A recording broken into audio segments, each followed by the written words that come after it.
Sansa, What? come here, please. What? Just apologize. Excuse me? Let me apologize. For what? You said, what's wrong with me? Yes, that's exactly what I said. And what's That's, the answer? that's really rude. That is not rude. It's too. No, talking back to your grandmother is rude. Saying you're not going to obey me is rude. Saying that you're not going to listen is rude. No, obey me, okay? Yes, you do. No, I don't. Well, then come in here and let's look it up. I'm not gonna go into. That's just fine.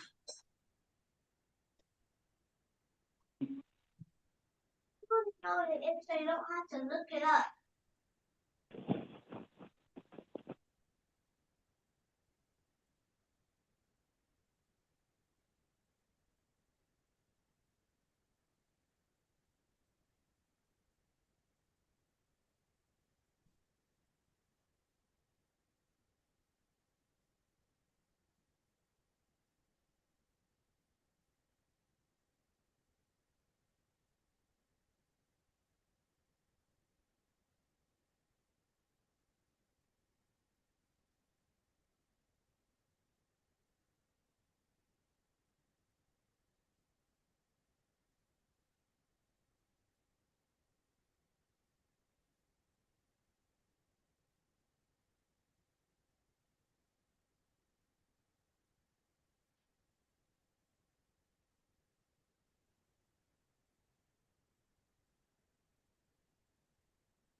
Now since I have my diaper on, I can go.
Oh, good. Yeah, I was gonna kind of just be like. Okay, good.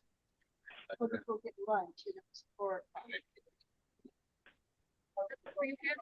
Good morning. No, bad day to work, Gray. Oh, Lord. Yep. Revised. Is there a revised one?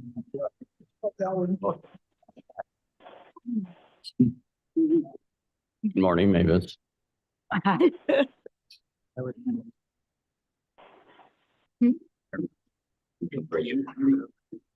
Oh, that's fine. Right. Hi, Julie. Good morning, Mavis. Morning. Wow. Well, yeah, what about the rest of us? Who's special? Yeah. All I heard was somebody arguing with their granddaughter. Oh. Not me. Sounds like Ken. I don't have a grand. What's that, Ken? Well, then it must have been you. Did I hear a strange voice? Yes. Heard that strange voice last night. Been a nightmare. Okay. Good morning, everyone. My name is Bill Roth, and Madam Chair will be a few minutes late. She asked me to start the meeting. It is Wednesday, June 4th at 9 a.m., and we're here for the Executive Committee. We could call roll, please. Allen. Bates. Berman. Herman's here. Gums. Guns here. Juby. Juby here. Caius. Guys present. Lewis. Lewis online remote if permitted. Thank you. Linder. Linder's parking in the parking lot. He'll be here. Lena. Molina present. Sanchez. Strathman. Strathman here. Surges. Tepe. Deputy here. Williams. Williams here. Roth. Roth is here. Pirog. You have an in-person quorum. Okay, thank you. And then remote attendance, will everyone approve? Ms. Gums and Ms. Lewis attending, I believe. No objection. Anyone else? Okay, no objection. Thank you. Pledge of Allegiance. Miss Juby, can I ask you to do the pledge today?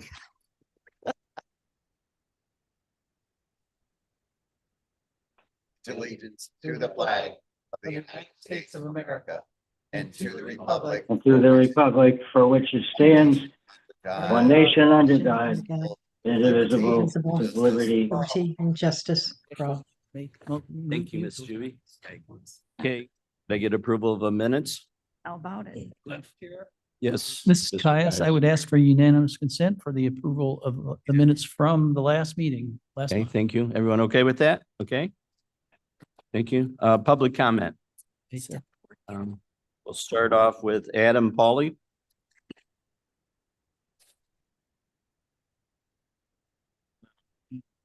This is on agenda. Okay, that's fine. Chairman, for yielding me the floor today. I rise today in support of the proclamation recognizing June 2025 as Pride Month, and I ask for its passage in committee and by the board. Anybody who believes in limited government and the idea that people should be left alone should vote yes on this resolution. And I know sometimes it seems like people also ask, why is this important? Why do we do things like this? And then you look around the world and even locally, the horrific things that allegedly happened up in Carpentersville, or the things that happened to me at my place of work. People just existing and living their lives who want to be left alone, want to live their lives and be left alone. And we need to make sure that we are acknowledging and supporting all of our people and letting everyone know that Kane County is a great place to live. And acknowledging those principles of limited government in the world of renaming things and cutting off funding for the 988 LGBT portion of the 988 line, or renaming the ship after Harvey Milk, trying to erase us. That is why this is important. For this body to say, we are not going to erase you. You are here, you pay your taxes, you follow our laws, and we are going to leave you alone. And it goes back all the way to our founding documents. The life, liberty, and the pursuit of happiness. That's all anybody ever wants to do. Most people. And that is why this is important. That is why we do things like this. That is why we try to be visible every day. And I'd also like to call each and every one of you. I thank you for serving on boards and things like that, but I'd also like to call you into acts of continued service. Pick something you wouldn't do. Pick something a little dirty, like cleaning up the river and wearing the waders and being knee deep in garbage. And you're standing right next to the other guy who's also knee deep in garbage. And all of a sudden, You're like, that individual, he's not me at all. That's just somebody who wants to be left alone, just like me, who's trying to help out. That's why this is important. That's why we do these things. If you believe in our founding documents and the natural law that came from, then you will vote yes on this particular resolution, and I urge its speedy passage today in at county board. Thank you. Next is Mr. Brian Anderson.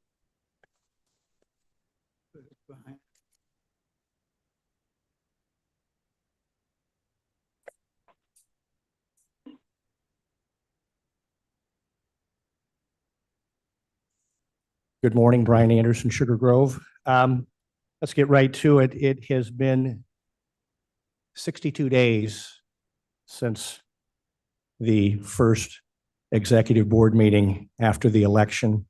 And just as a taxpayer sitting on the sidelines, looking to see some implementation and some action. And I don't think we're seeing a whole lot right now. I've been to 4 of the special finance meetings.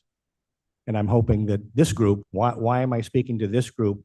Because you're the executives, you're the stakeholders, along with the other board members that will be here Tuesday. The full 24 board should have access to all the data. I've been talking about what I would call a dashboard report. Now, in my own vocation for 25 years, I'm accustomed to looking at a dashboard weekly, monthly, yearly. How are we doing with payroll? How are we doing with open requisitions? How are we doing with all of the other key categories? How are we doing with profit? Where's our revenue? It's not just for the finance committee. It should be for this committee and the full board. Everybody is a stakeholder in the budget. Take Walmart out of the equation, Aldi would be the largest food broker in the world. I don't go to Aldi much, but I went last week. 8:15, maybe a little bit later, closed. They were always open from 9 a.m. to 9 p.m. I'm like, wow, their new hours, 9 to 8. Did some little research. By shaving 1 hour off of all of their retail stores in the United States, they're saving over $60 million, which got me to thinking and doing a little research, not a lot. I think Kane County, and I think in the state of Illinois, this board, you could take a look and go, you know what? We're open every day from 8:30 to 3:30 instead of 4:30, and saving an hour. Something worth looking at. Now, I did some simple math. Certainly, there's some components that goes into it, like union contracts and things of that nature, but we're talking millions of dollars. So when I called back on April 2nd for transformational change in thinking, this is the kind of thinking that I'm encouraging each and every one of you to do, to think outside the box. Speaking of outside the box and reviewing line by line, I think on the agenda today, item B, I'm not going to spend much time on Omnia Partners. I'm a little confused by it. We should be reviewing, researching, and evaluating. I'll give you the paint can scenario. And my data, I left the house quickly. 12,000 cans of paint, $960. 12,000 cans of paint at $38, which we can get at the Sherwin-Williams in St. Charles, about $496. So we need to take a look at where we can save. Thank you very much. Thank you, Mr. Anderson. Next is Janine Meyer.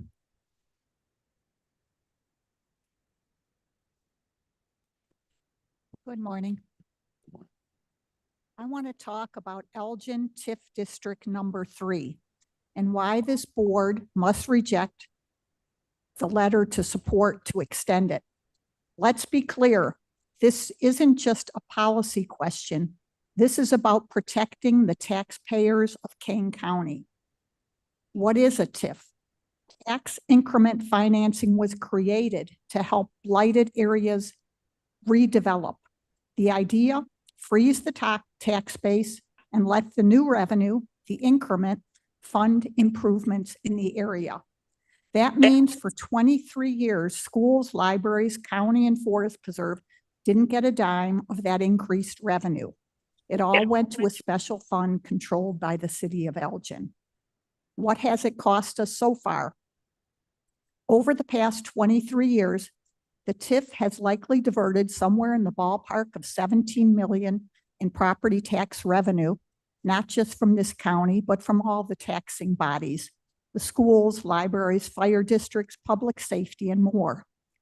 Kane County and the Kane County Forest Preserve has already lost approximately 8 to 9 million. These numbers are based on conservative estimates from city published project costs. The actual loss to our local services may be higher.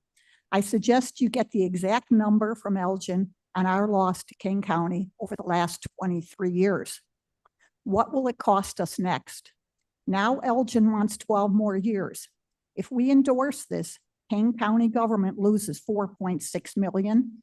Forest Preserve and pension funds lose 1.9 million. That's $6.5 million more that we could use here in Kane County. The Elgin School District alone is projected to lose about 13 million in future revenue. The excuse they have, we need more time. TIF supporters say they didn't get a fair shot, that COVID and the 2008 recession disrupted their plans. But let's be honest, they had 23 years.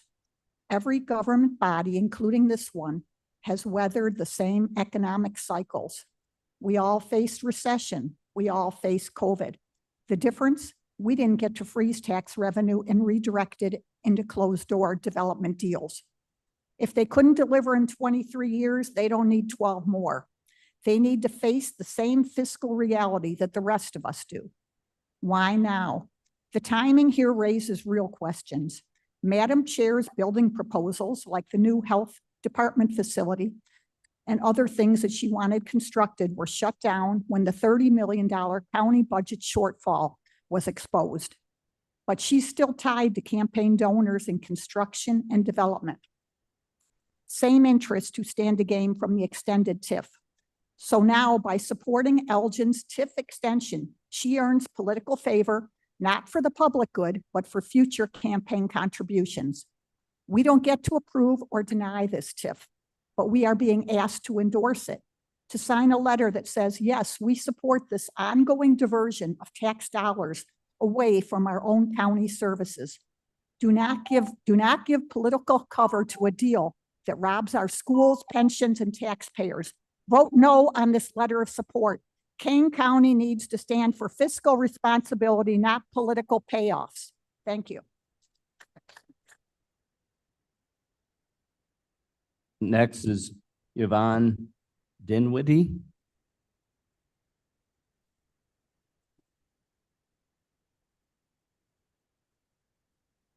Thank you. It would take me much longer than 3 minutes to explain the downside of TIFs. First, I've attended a number of review board meetings and quite a few council meetings to establish TIFs. The main problem is that seldom are the downsides of TIFs ever presented because it's always a sales pitch. Second, the TIF promoters bank on the lack of knowledge about TIFs and the fact that most people in power don't have the time to do the research or even understand TIFs enough to ask pertinent questions that will expose the flaws in the TIF sales pitches. Third, the accumulative effect on multiple TIFs across county and close municipalities rages huge losses of critical tax dollars to schools, parks, roads, and other taxing bodies that must be made up with higher taxes on all properties. This amounts to billions of dollars, not millions, billions. Kane County has threatened to cut services due to budget shortage, and that could easily be covered by not having 34 plus TIF districts.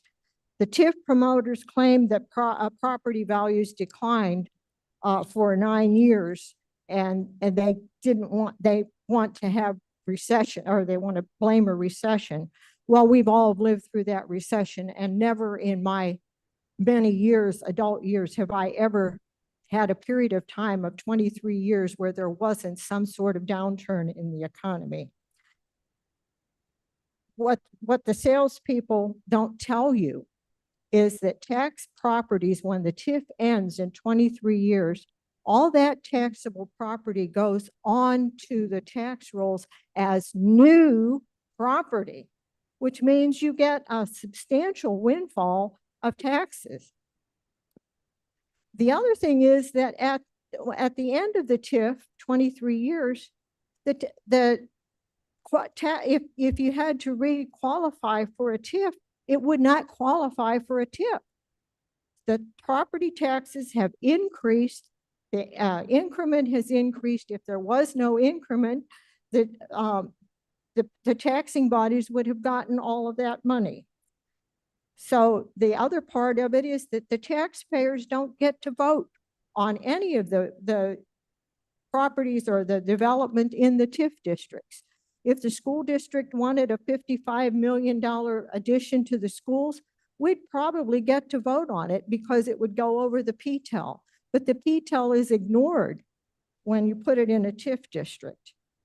TIFs have been dubbed the biggest money laundering scheme of the century. It's corporate welfare mired with fraud, waste, and abuse of our tax dollars.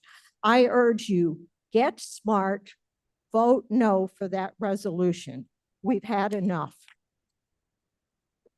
Thank you. The final is Carl Dinwiddie. Carl. I'm taller than Yvonne.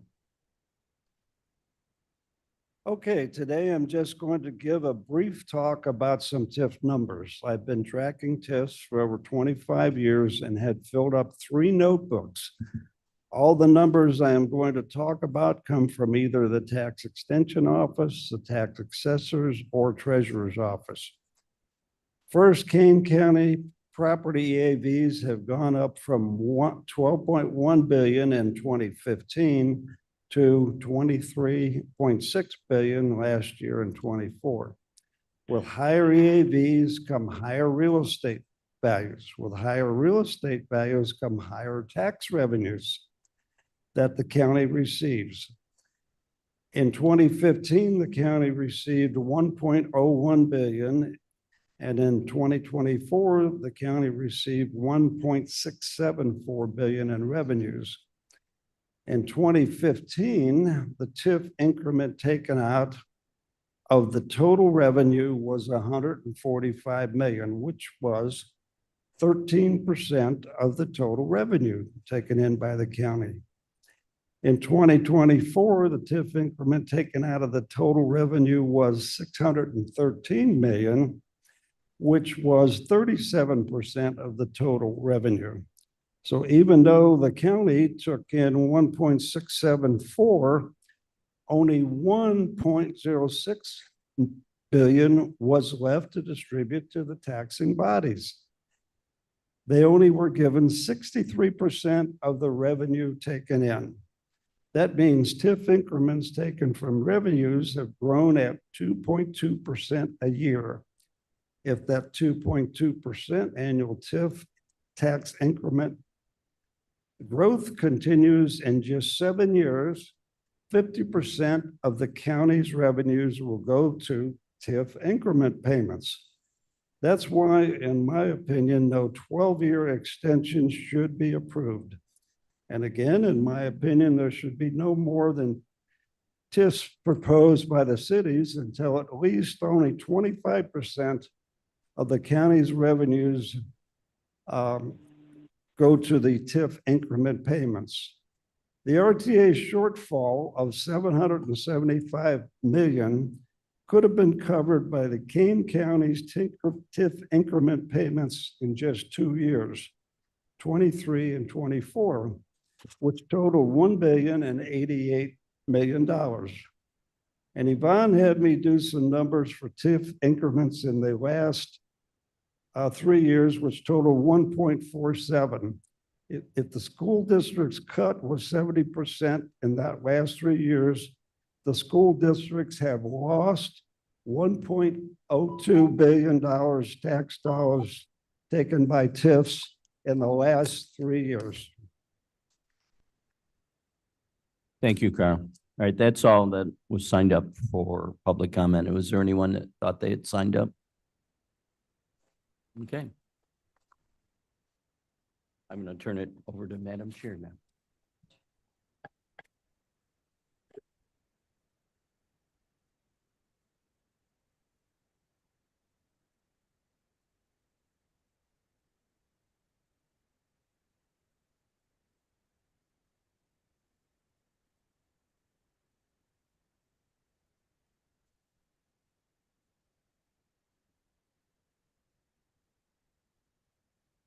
Good morning, everybody.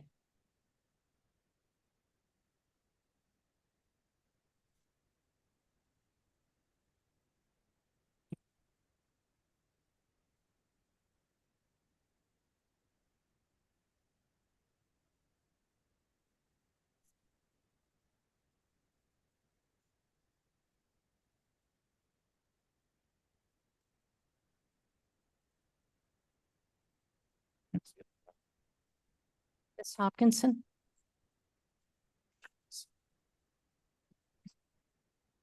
Hello, the finance packet is on file for your review, and it does include budget to actuals for all the departments.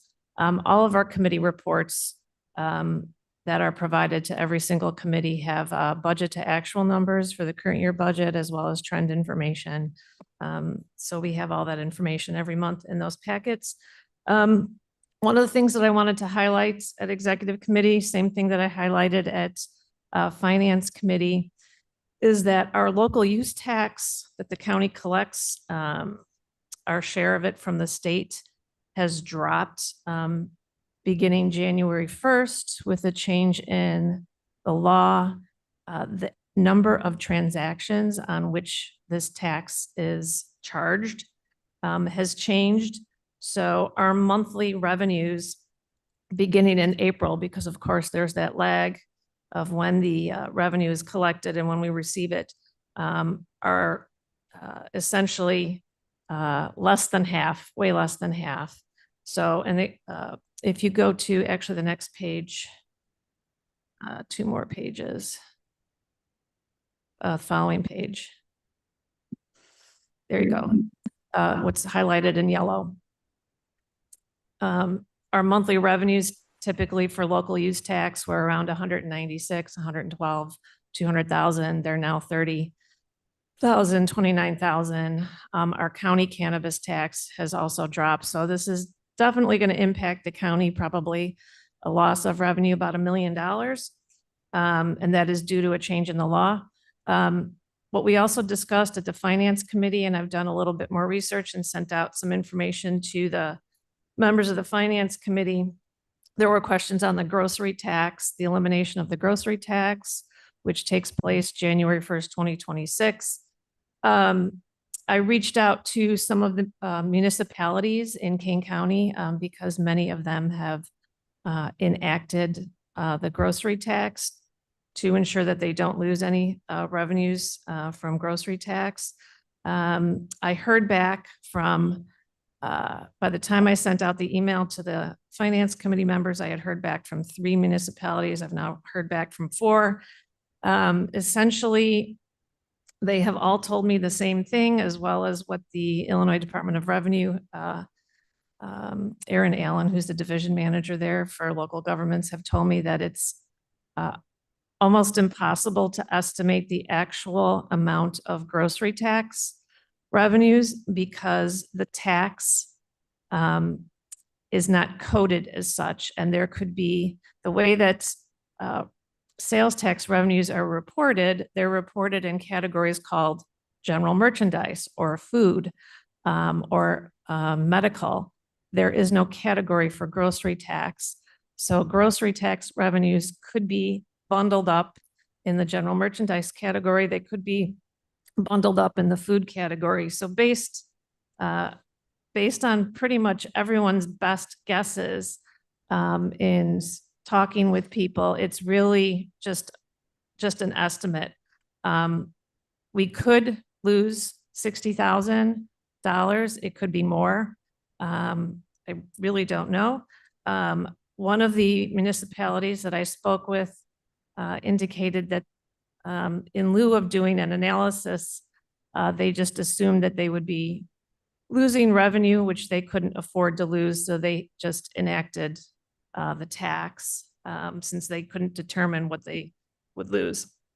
So that is the information that I have on the grocery tax. As far as the budget is going, we have to the end of the month to get everyone's, the office and department budgets in. I would encourage all the offices and departments to contact us with questions because we have 3.5 weeks to go. We were going to have a meeting of the working group. It got postponed towards the end of last week. I think we're going to regroup on that working group to work on cutting the budget. So does anyone have any questions? Are there any questions for Kathleen? Yes, Mr. Sturgis. Kathy, I just want to make sure that we, as we go from meeting to meeting to meeting, the numbers are staying fairly consistent. That at the last time I spoke with you and asked this, we said we were at 141 million in expenditure, projected expenditures, and an approximate 115 million in revenues in, and that differential is what we're focusing on. Is that maintaining consistency? 141 million in the general fund. Thank you. We have expenses and funds all over the county, and it's probably a lot of the offices and departments have been entering their revenues first into our budget module. And each office that collects fees, they are coming up with their own estimates. So actually, what we're showing right now is a little less than 115 so far. It's looking like it's 110, 111. And with the loss of at least $1 million in this local use tax, I think that's what brought it down a little bit. And there's a couple of grants that have not been rebudgeted. So we'll see, but right now it's a little less than 115. Okay. And Madam Chair, a public speaker this morning brought the concept up of the dashboards, which we've brought up several times.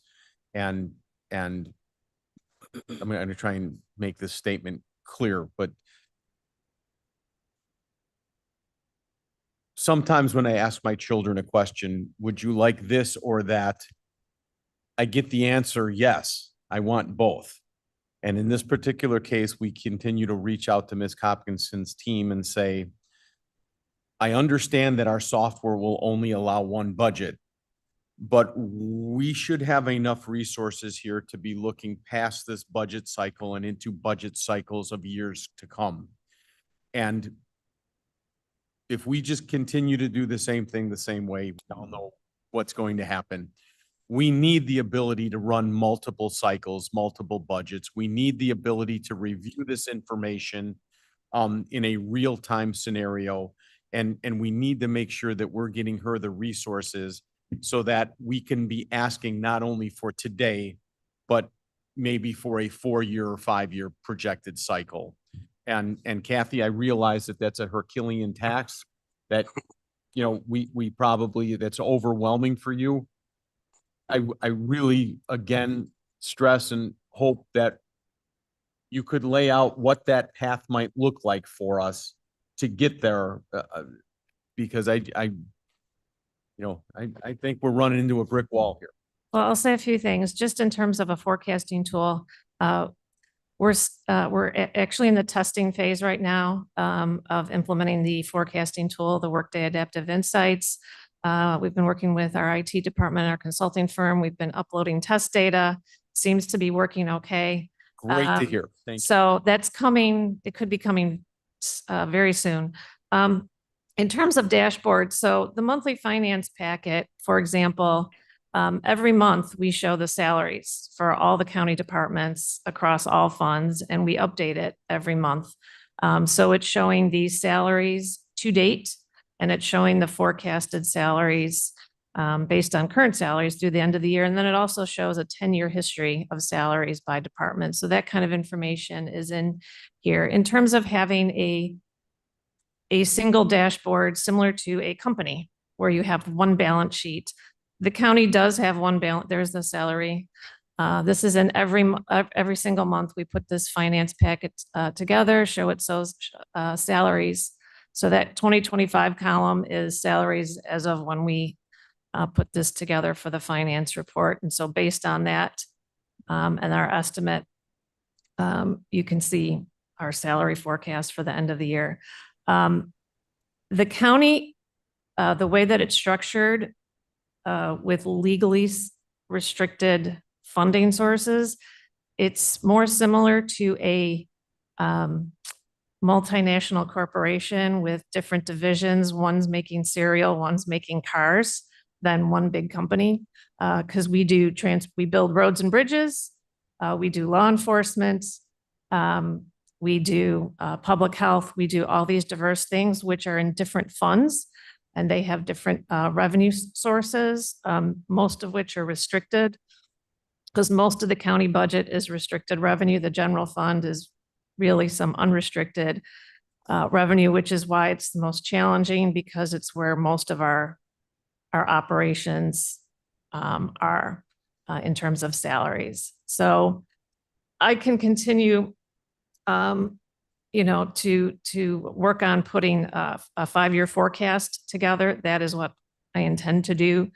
But in terms of like one single dashboard for the county that says this is the cash across all funds, it's really the cash in every fund. Understood. If you're managing a company, you're looking at cash flow, but the way that we look at it, we look at the cash flow in over 120 funds. Each fund we look at separately because most of it is restricted and we can't mix and match the cash. Understood. across I funds. think one of the tools that I found most useful in my time here, we had an auditor maybe a cycle or two ago that had a tool that you could actually just click on a website and you could dig as deep as you wanted to or stay as superficial as needed. I found that to be enormously helpful in conversations with departments or offices to say, but I'm sorry, you're part of the problem, not part of the solution, and I don't mean to say part of the problem, but this is where we need to pay some attention and look a little bit closer. And I found that tool to be enormously useful. So the county auditor still has that website where you can click and drill down into all the expenses across the county. The data is pulled from New World and you just go to the county auditor's website. I was not aware that that was still up and running. I thought that was dead. No, that's still there. It used to be in the report and since it didn't come in the report, I just assumed it was.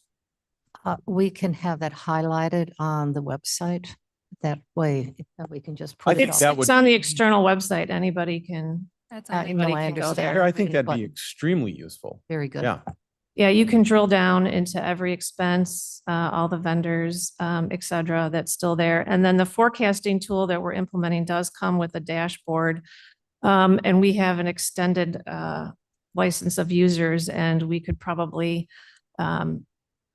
see if we can get that dashboard and the forecast for that dashboard up on our website. I'm not going to promise that yet, but Appreciate the update and the Yeah. direction on where we're going. Thank you. I have to say that Kane County has a very strong public presence with its finances. I don't think that there's anything, there is nothing hidden. You can find out salaries, you can find out what our contracts are. You can find out any payables we have and all revenue that is coming in. It may be a little bit challenging to find exactly where that may be located because of, as you mentioned, the multinational corporation model, but it's all there. And I think perhaps what we can look at going forward into the future is, and it's there right now, you just have to find out where it is. And then you can link to everything that you need, but we can redesign it perhaps so it's much more visual and user friendly to say, here's your finances with a button. Yeah, and every, on the King County Finance Department homepage, we have, every budget going back about 20 years. We have every annual audit report, every single audit report. By law, we're required to publish the total compensation of every King County employee. That information is up to date as of 2024. So we get a lot of FOIA requests for compensation information, and we basically point people to that report, which is on our website already. So there's a lot of information out there. Okay. Thank you. And the one thing before Kathleen goes, we have to be aware that whether or not we can do our 5-year forecasting, there are a lot of external forces that are at play that we have no control over, both federally as well as state. So we have to be mindful that that's going to either be a plus or a minus for us regarding what we have to provide for locally. So sometimes it's a benefit, like the Long Meadow Parkway. Sometimes it's a strain on us, like the Safety Act. So, okay. I'll just, speaking of Long Meadow, just to keep everyone updated, we're looking at a closing date of next Friday to close on the final defeasance of the Long Meadow toll revenue bonds. We're going to use about 8 million to fund that escrow, and essentially we have a fully defeased escrow, and the escrow agent will pay the principal and interest, which they have been since last year anyway. But our office, the treasurer's office, and our bond counsel and Spear Financial have been all working to get all those closing documents packaged up, and so that's scheduled for next Friday. Perfect, perfect. Thank you. Thank you for that update. All righty, Public Information Officer. Good morning. On the website, if you go to the bottom under budget, it's there, open finance. You can find the link to what you were looking for there. But I can move it up under transparency, do something more with that has more of a FOIA. I truly, since it wasn't in the reports, I thought it was defunct. I'm so sorry. Yeah. That's okay. Okay, so we worked with Mark Van Kerkhoff and his team to rapidly develop a campaign to put out information about a federally funded program to keep people at risk of eviction, give them help paying rent and utilities. That information has been featured in local newspapers. King County Connects is being shared on social media. There is the brochure right here that's being distributed, and it's already having effect. I'm told by Mark that their applications are up already, so word is getting out that the money is available. Pulled together a late Friday news conference regarding the transit funding proposals in Springfield. Well attended, lots of media coverage, including on 3 Chicago television stations. And I want to thank all of those involved for pulling that together at the last minute. King County Connects is a new series featuring the farms that received grants through the King County's Food and Farm Resiliency Program that was funded by ARPA money. It looks at how the farms are using that money, and thanks to Matt Tansley and Ellen Camps for making that a reality. It's a really good feature with lots of pictures and good information about each farmer. Kane County has now launched a housing needs survey. If you want to take that, it's on Kane County Connects. We are doing that in partnership with CMAP. And again, you can find it on Kane County Connects. That's gone out so people can take the survey. Had the opportunity to work with the treasurer's office in moving information on real estate taxes, the deadline to pay, and the ways taxpayers could pay. Also a nice article about the local Meals on Wheels program. Madam Chair and I went on a ride along. We both learned a lot about the value of the program, way beyond the food that it brought to seniors in needs. At Madam Chair's direction, we had the first meeting of the committee for the nation's 250th birthday celebration. We met in April. We'll be meeting again in late June. It was a very upbeat meeting with lots of low-cost ideas on the way King County can mark the occasion in 2026.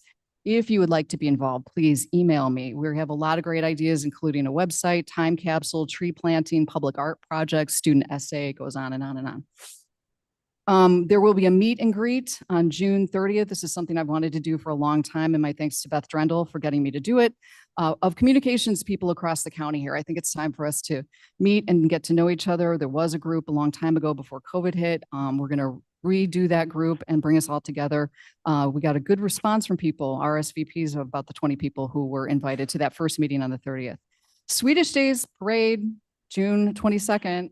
I know Mr. Gripe has kindly volunteered to walk with us. I'll be sending out a note to all county board members with the particulars, but I'm really hoping for a large crowd, bring family members. It is a lot of fun. I know it sounds It's fun. That's all I'll say. Okay. There is an employee recognition event, Human Resources hosting that gathering tomorrow at 1 o'clock to recognize employees who've hit their milestones in their careers here at Kane County. That's in the auditorium downstairs. And last but not least, I want to introduce you to the new Public Information Office intern. That would be Jada Hunter, and I'm going to ask her to introduce herself. Hi, I'm Jada, and I'm interning for Julie, and I'm really excited. So thanks for having me. She's All right, currently no, going to you- the you University. can't get off with that. You come on, a little bit more. Okay, so you're in college. Your time I go to University of Illinois in Urbana-Champaign, and I'm majoring in communications and minoring in advertising. And you are from? I'm from Elgin, Illinois. She'll be helping me write some of the Kane County Connects articles and getting to know. She really wants to learn how to write better and participate in local government. So we want to welcome her. Thanks. If there's any questions, I'll take those. Are there any questions? Yes, Deb, Alan. Alan, I would just like to say that I thought the article on Garlic Breath Farms was wonderful. I am looking forward to seeing that whole series. I learned stuff about garlic I didn't know just in that article, and we got to meet the people who are running that mission. You get a little bit closer to your microphone. Sure. It was just the article on Garlic Breath Farms was just a great look into an industry I didn't know anything about, and it made it personal and interesting, and you can't help but say, boy, I think I'm going to go do some more cooking. Good. I have two questions. One is how much money is available in that grant to distribute out for the rents? Do we know? I would have to defer that to somebody else. I do not know offhand. I don't Okay. know. Perhaps Mr. Van Kerkhoff?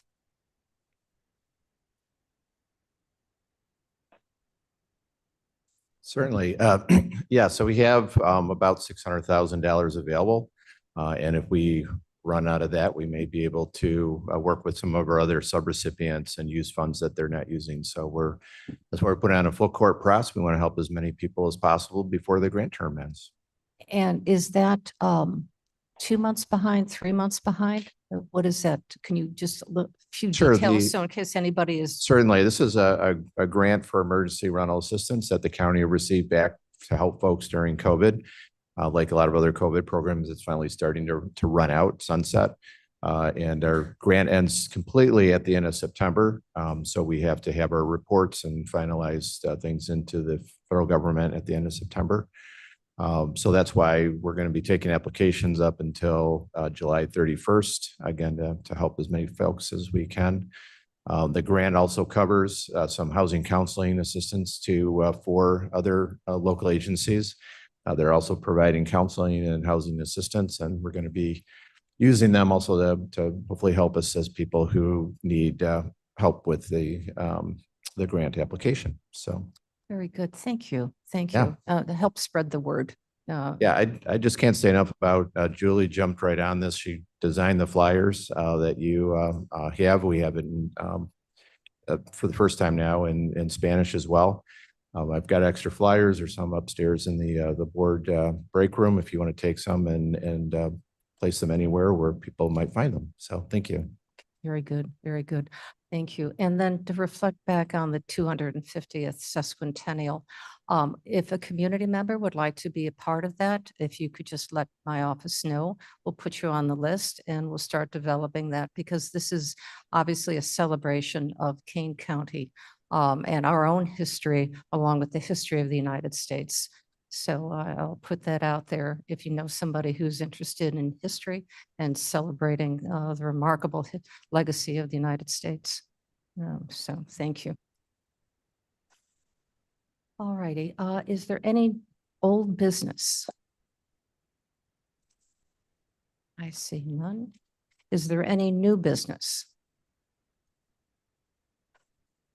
Okay, well, I would like to thank everyone personally for those board members who came in at the very last minute to show up for the press conference that we had for the Transportation Act that was trying to be passed through.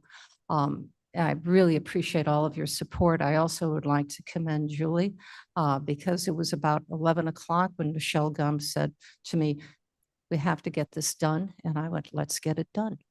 So Julie, I said, Julie, we got to get this done. And she pulled it off remarkably well. It was a great accomplishment, a great achievement. And with such, we had our voice heard throughout the state of Illinois and certainly down in Springfield. That bill will be reviewed one more time. They're already talking about it today, about what they're looking at. Mayor Johnson is going down. I heard that on the radio this morning. That's why I can report this. So it's an important bit of legislation. We have to make sure that mass transit in this northern area has to be funded. I don't know how that's going to work, but we have to make sure also that the collar counties, and I can just speak for Kane, has equitable representation. One of the state senators mentioned something about taxation without representation, going back to the history of the United States. Pretty much that's the way I feel as well, that if we're going to have a seat at the table and if our residents are going to be helping to pay for this, we have to make sure that we have equity and opportunity to vote. And that includes all of the collar counties. So that was our big fight. And we were able to, all together with our senators, being able to postpone this for another day and a much more thoughtful, I hope, less rushed conversation. That bill will probably be brought up, and Michelle obviously can talk more about this sometime, perhaps this summer. So there may be a couple trips or at least a single trip perhaps to Springfield. I'm not quite sure, but we'll keep you posted. And certainly the legislative committee will be very active and watchful on all of this. And again, Michelle, thank you so much for your advocacy with this. It's deeply appreciated. Thank you, Madam Chair. I just add a few things. I mean, this is teamwork that made the dream work, and prime example to all of us. I think everybody was very happy with it. Sorry, I'm in the car. Oh, that's okay. But I would like to say that, you know, King County is not budging on the governance issue. We don't intend to. I know there's negotiations, but if we don't get that governance, we will hold firm. That's just the bottom line. If we can't get that, then they can talk about, you know, the weather as far as I'm concerned. But yeah, well, we're on it. It was a very, very long day. Madam Chair, you and I were on the phone at like 1:30 in the morning having heart attacks, and our team down there, McGuire Woods, was working very hard for us. So a lot going on, but I actually admitted I hate that I love it. But yeah, we're gonna stop. Okay, very good. Yeah, I think my last text went out at 2 a.m. in the morning on Sunday morning. So that was, I felt like I was in college again, cramming for a test the next day.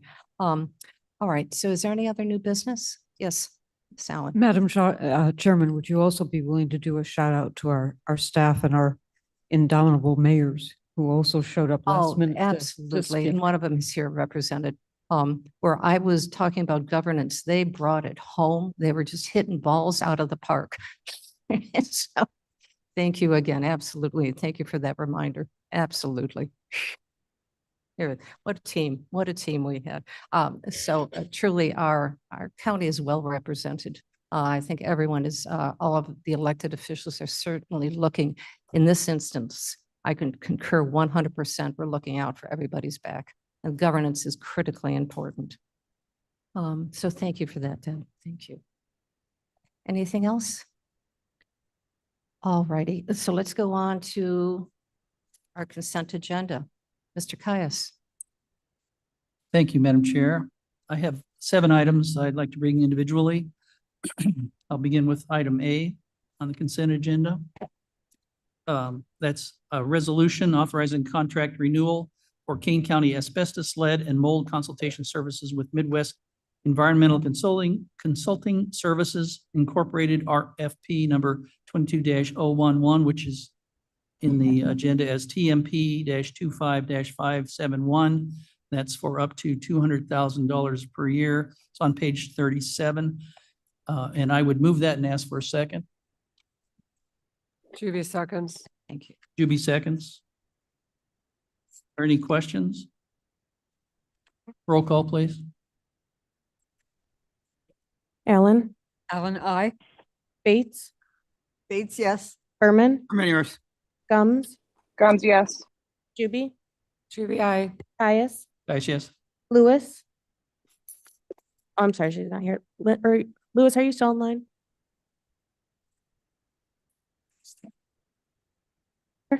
Linder, I. Molina, Molina, yes. Sanchez, Sanchez, yes. Strathman, Strathman, yes. Bridges, Tepe, That'd be yes. Williams, Roth. Roth, yes. Item passes.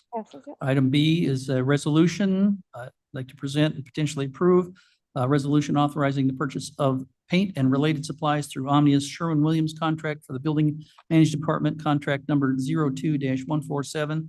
That's listed as TMP 25-573 on the agenda. That's up to $40,000 per year, and that is on page 40. And I would move that and ask for a second. Bates, second.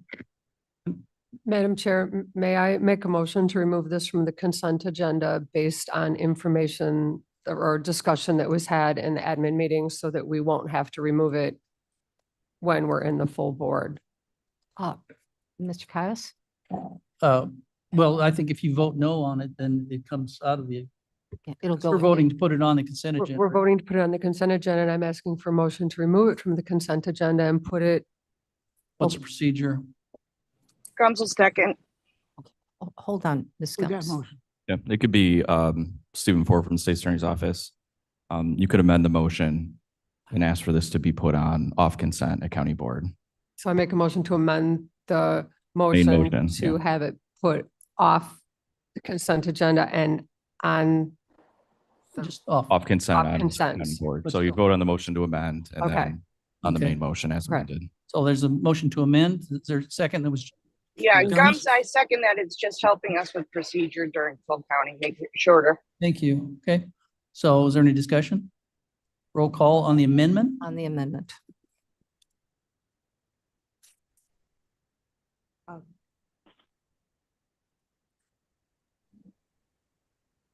This, Allen, Excuse me, Madam Chairman. Yes, Is- Ms. Allen. Is there an opportunity for discussion? Yes, yes. There, well, will be when we come to voting on the motion on the, itself. on the motion itself, We're voting on the amendment to take it off. This is just to take it off the consent. consent agenda. It- So it kind we of have an jumped- opportunity to It discuss. jumped ahead a little bit. Point of clarification. Yes. What happened in the past? Presented this list and individuals just said, I want B taken off. And then individuals said, I want C taken off. We didn't vote on it. What changed? Ms. Gums began this and was, we were all trying to get used to the new thing, the new protocol. So that this would be removed through the executive committee of consent rather than, and the board still has that opportunity when the full board is presented with the agenda. And we presented, I ask first, is there anything that anybody would like to move off consent? This is preempting that. Okay. So that's the That purpose. procedure still exists in full board. Absolutely, absolutely. All right, Madam so Chair, we're- if I may. Gums. Yes, we're about ready to take the vote. So why don't we finish taking the vote? Because we talked about the procedure. This is just to amend, and then we can go on to discussion about this item. Allen, Allen, no. Bates, Bates, no. Berman, Yes. Gums, Gums, yes. Juby, Juby, I. Caius, Guys, yes.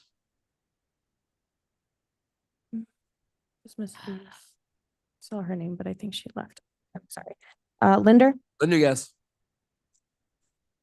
Molina, Molina, yes. thank you. Sanchez, Sanchez, yes. Strathman, Strathman, yes. Surges, Yes. Tepe, Tepe, yes. Williams, Yes. Roth. Roth, yes. Placed off consent at county board? Okay. Placed off Now consent. we No, refer Mr. to the Caius. original motion and moved and seconded by myself and seconded by Bates. And that, is there any discussion on that item? Ms. Allen, I think you had your hand up. Yes, I'm guessing that there is a perceived discrepancy between what we would pay under this contract and what we would pay if we walked into a local store. And I was just wondering if I could get some backup information on that because I have not tested that theory personally. Is there anyone here who can answer that? Madam Chair, may I request to have Mr. Fonstock, our Director of Absolutely. Building Mr. Management, to Fonstock, address please. this, please?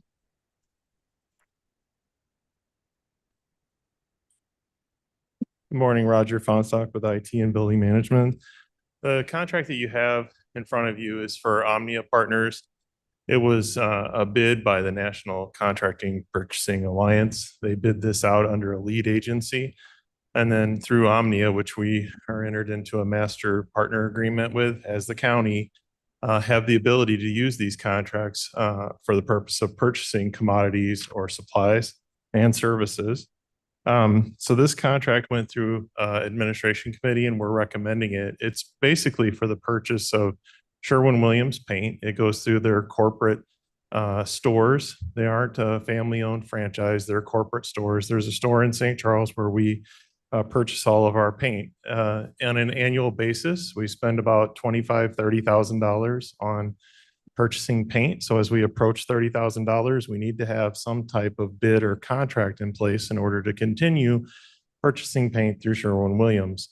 This Omnia contract is their national contract. It is the contract vehicle that they use throughout the United States and Illinois under the National Contracting Purchasing Alliance.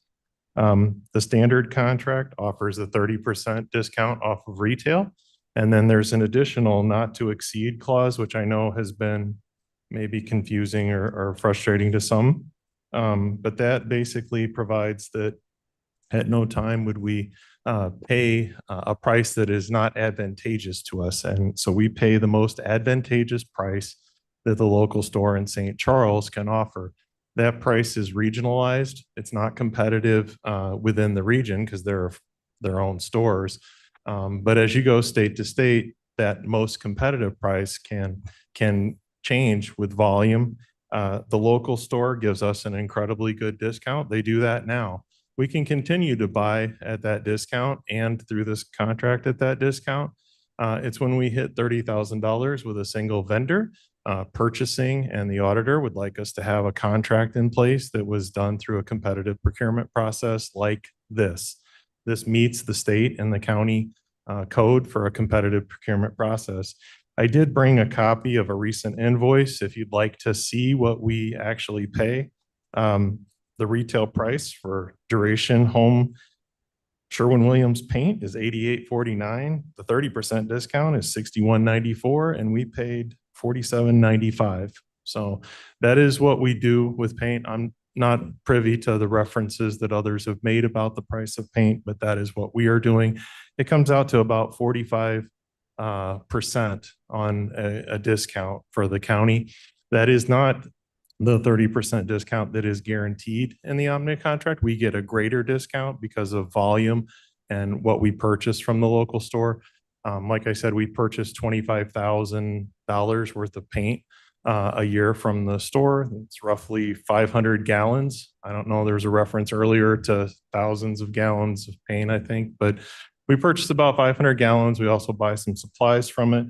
We think it's a great price. It's a not to exceed price. 30% is the starting point. And like I just demonstrated, we pay less. I have copies of recent invoices if you'd like to see them. This is what we actually pay factually. This is from the finance system, and I'd be happy to answer any questions you have. Any questions? Thank you, both of you.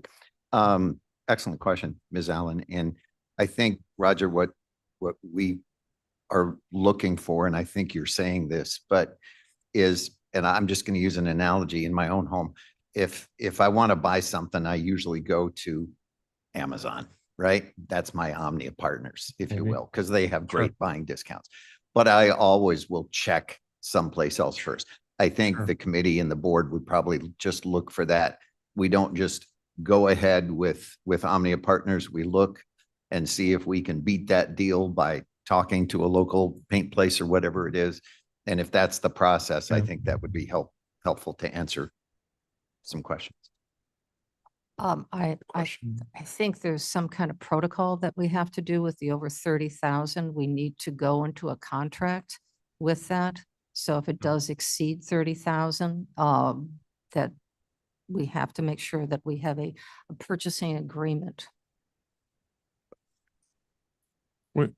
What's that, sir? Yeah, I'm sorry. So under 30,000 though, we could do either or. Yes? Yeah, so you would go and try to get competitive pricing. Again, Sherwin-Williams is a corporate entity, so we're going to a Sherwin-Williams store. You can buy some Sherwin-Williams products through other places, but we've talked to the local store and they've assured us the pricing we're getting is essentially wholesale to them.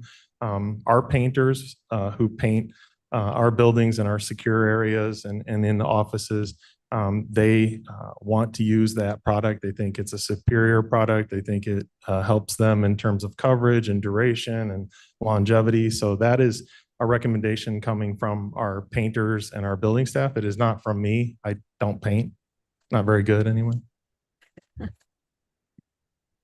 Alan, do you have a question? And Madam Chairman, I think you touched on this additional overlay that we as a government face. And that is you're a guy in buildings and maintenance and you need to do this room. And so you figure out how much you need and you go and you buy it. And problem solved. The problem is that somebody here in purchasing is keeping an eye on how many projects are being done, how much money is being run up. Are these purchases being made from the same entity? And when do we cross the $30,000 threshold? And if you don't have something like this in place, you have to, it seems to me, you have to spend an awful lot of time worrying about that $30,000 threshold so that you don't cross that line. With a contract like this in place, you don't have to worry about that. And I believe we're being assured that we're still getting a superior product at a superior price. Right. So I'm a little disconcerted by so much worry about a protocol that we don't have anything to say about. We just have to live with it. Is that a fair assessment? Thank you. And if I may, just to go with contracts, Mr. Gripe, that we have had issues with perceived stringing, which means you buy at the same product from the same vendor, but you break it down into smaller components to keep it under the 30,000, but in aggregate, you go beyond that. And that is not appropriate at all. So this way we are very clear on what purchase if it goes over 30,000, because there may be an opportunity that has significant painting for some reason. We're very clear on what that cost is per unit. Madam Chair, just to make sure I understand. So it's really better to keep, for these new mics, it's really better to keep all of our paint in one contract because you don't know when you're going to go from $29,999 to 30,000, and everything underneath that threshold should be within that competitive contract, or we get into stringing, correct? So that's why we'd want to put it all under Omnia. I think what the question would be is whether or not you're doing like micro purchases with one vendor and then you switch to another vendor to do micro purchases. And we drive an extra 20 minutes to buy from a different Sherwin-Williams store. That would not be appropriate. Okay, thank you. Okay, Mr. Caius. Oh, yes. And I think Mr. Sanchez, I think we've had ample discussion on this. Thank you, Madam Chair. Yeah, I believe it was Juby that requested to have it taken off consent. Have the questions been answered through this, or what questions remain, if any? I had it, may I answer? Yes, of course. Had it Mr. taken off consent based on conversations that were had in the meeting. So we can keep it on consent, but it's going to get pulled off consent. They weren't my questions. I was just trying to streamline the process, which now has taken Agreed. 20 minutes to just say Thank you. why it needs to be pulled off of the consent agenda. I don't care either way. Yeah, It's no, I was it's just- going to get removed. It was just based on what I heard, conversations that I know are going to be wanted to be had. No, So, I voted yes because I understood that's what you're trying to do. well, So I appreciate that. they weren't my questions to Okay. answer. Okay, there was, and this still can be denied to go forward. And that's the job of this board. right now to be able to decide whether they want to move this contract forward or not, or bring it back to admin. So I think we've had ample discussion. Mr. Caius, you ready to take the roll call? I believe so. I think that the discussion here, I think is more valuable so that we can get this information out in the context that is very important on what we actually pay and how we arrive at that price and that we're not overpaying. So I think having it here is important. Removing it again at the board, at least we have this number of people that have been informed for our discussion when it comes to the full board next week. So I believe, unless you have other comments, Mr. Fonstock? The only other thing I would say is we did debate whether or not you take this out to a public bid outside of the National Contracting Alliance. And one of the things that you'll find with products like this is that a large corporation that's selling a product of this nature all over the country, all over the state of Illinois, they have 8,000 units of government in Illinois. If every unit of government bids this out, they are not going to respond to everyone. So you'll get substandard responses that will be lower in some regard or another. And then you're balancing out whether or not you get quality and the duration, the things that you want. I will tell you, there's always someone cheaper. But not for Sherman-Williams, Not cheaper in terms of quality and product. another product. So I think that. Are you ready? Thank you, Mr. Fonstock. Thank you. If there's any other questions? We're good. Last call. Would you call the roll, please? Allen, Alan, I. Bates, Bates, yes. Berman, Yes. Gums, Gums, yes. Juby, Judy, I. Caius, Guys, yes. Linder, Molina, Molina, yes. Sanchez, Says yes. Strathman, Yes. Surges, Yes. Tepe, Tepe, yes. Williams, Yes. Roth. Roth, yes. All right, that fair. motion passes. Item C, may I have a motion and second to present and potentially approve a resolution authorizing a contract extension for the Kane County wall finishing and painting services with Midwest Decorating Incorporated and Tiles and Style LLC, doing business as Taza Construction for the Building Management Department, bid number 22-038, which is in our agenda as TMP-25-5, 74. That would be an extension of the contract up to $200,000 per year. It's on page 127, and I would move that and ask for a second. Alan seconds. Okay, very good. Alan seconds. Any questions? Roll call, please. Allen, I. Bates, Bates, yes. Berman, Gums, Gums, yes. Juby, Judy, I. Caius, Guys, yes. Linder, Linder, yes. Molina, Molina, yes. Sanchez, Sanchez, yes. Strathman, Yes. Surges, Yes. Tepe, Yes. Williams, Yes. Roth. Roth, yes.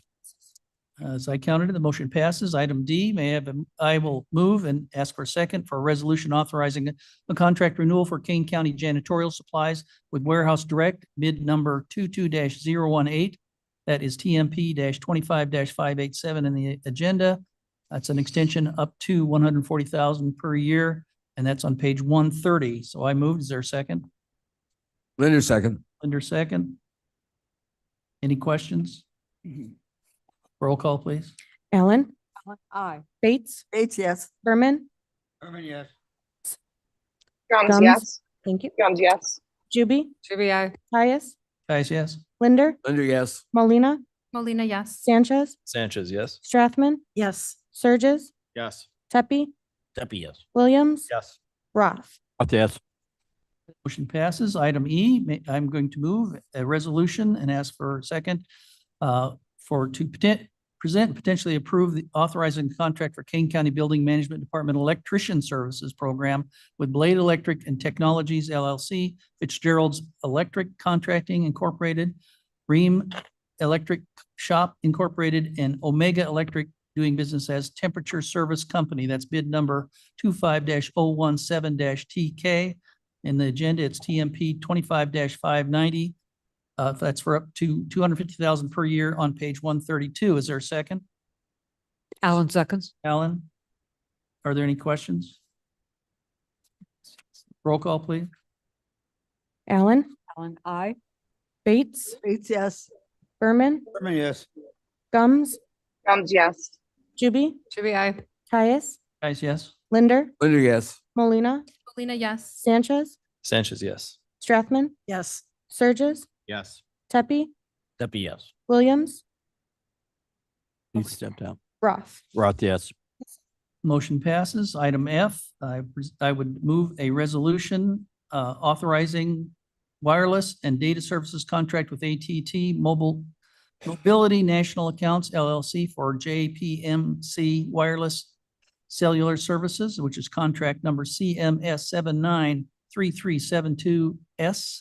And that is TMP 25-588 in the agenda.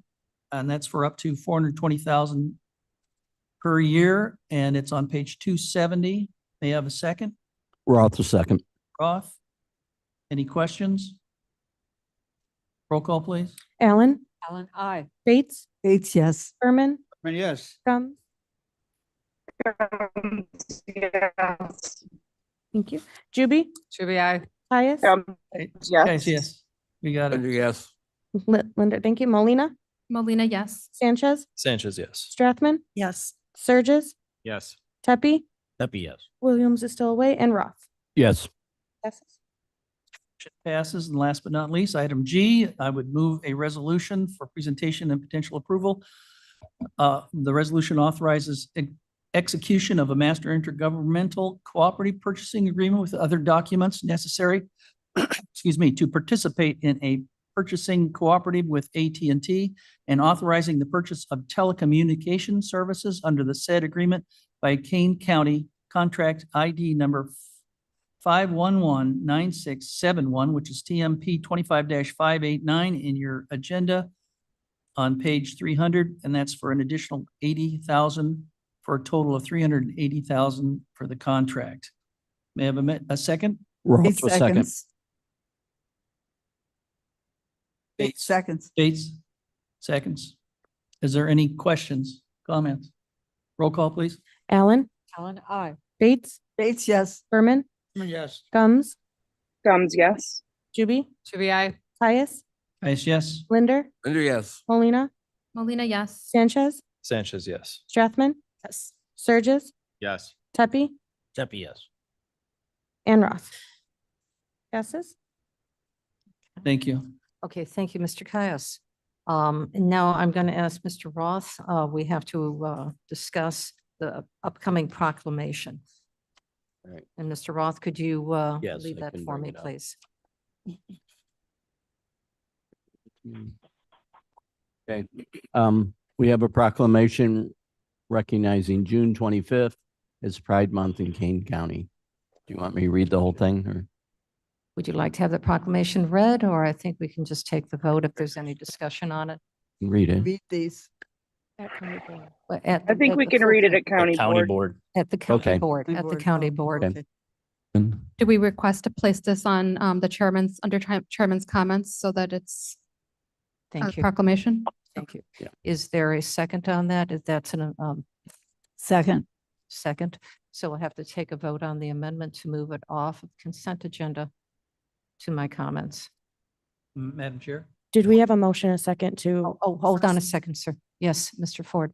Just really quick, if the main motion is to move it off consent, then you don't need to do a motion to amend. I only brought up the motion to amend because in the previous instance, the motion was to move it forward, so you had to amend that motion. So as long as the movement, like, Ms. Molina said, requested to move it off consent, you don't need to do a motion to amend. Oh, okay, very good, very good. So move it off of consent, and that is the motion. Thank you. So I have Roth and Bates to move it forward to county board off consent. Is that correct? Okay, thank you. We need a vote on that. All right, Allen, Allen, I. Bates, Bates, yes. Berman, Yes. Gums, Gums, yes. Juby, Juby, I. Caius, Yes. Linder, Linder, yes. Molina, Molina, yes. Sanchez, Sanchez, yes. Strathman, Yes. Surges, Yes. Tepe, Deputy, yes. Roth. Roth, no. Madam Chair, Gums. So with one no and one away. Hold on a second, please. Okay, Mr. Roth, we have that open up to discussion. Ms. Gums, you have a comment? I do have a comment. I am always an ally and I invite everyone to come down to Aurora on June 8th at 11 a.m. for said parade. If you're uncomfortable with it, you should come and hang out with us because we have a great time. Okay, Madam thank Chair? you. Yes, Ms. Strathman. I would invite everybody to come to Elgin. Could you get closer to your microphone? Yes, ma'am. I would invite everybody to come to Elgin this Saturday at 11 o'clock and also experience the fun. Okay, very good. Thank you. Any other comments? All right, this is now a vote on the proclamation itself. Wasn't that part of the original motion? Oh, okay, we're all fine? No. We're all good? Move off consent? Excellent, okay. All righty, so see everybody at parades. Ms. Molina. I'll let Mr. Berman do finance first. We got no human services? Thank you, Ms. Molina. Oh, I'm sorry. I got excited about parading. Madam Chairman, we have 9 resolutions. First, I move the approval of April 2025 claims paid of $10,583,675.08. I'll second. Linda. Are we doing? these Point of all separate? information, are we gonna do this all as one block? Or go line by line? Typically, we do it as a Oh, block. I know, he does. Yeah, just go on, Mr. Berman. Madam All Chair. right. Hold on a second, Oh, but wait. you traditionally, because each one has got some financial information, sometimes we do that independently to approve that through exec, because the exec, I believe, has to approve all of this, We correct? move them all at once. Normally, in this case, I think there's several that someone may want to discuss. I don't know. So let's go back to that first question then.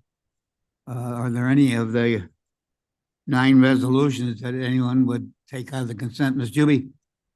I would like to remove, the resolution. I don't have the TMP number, item E, resolution authorizing the amended contract with Axon Enterprises.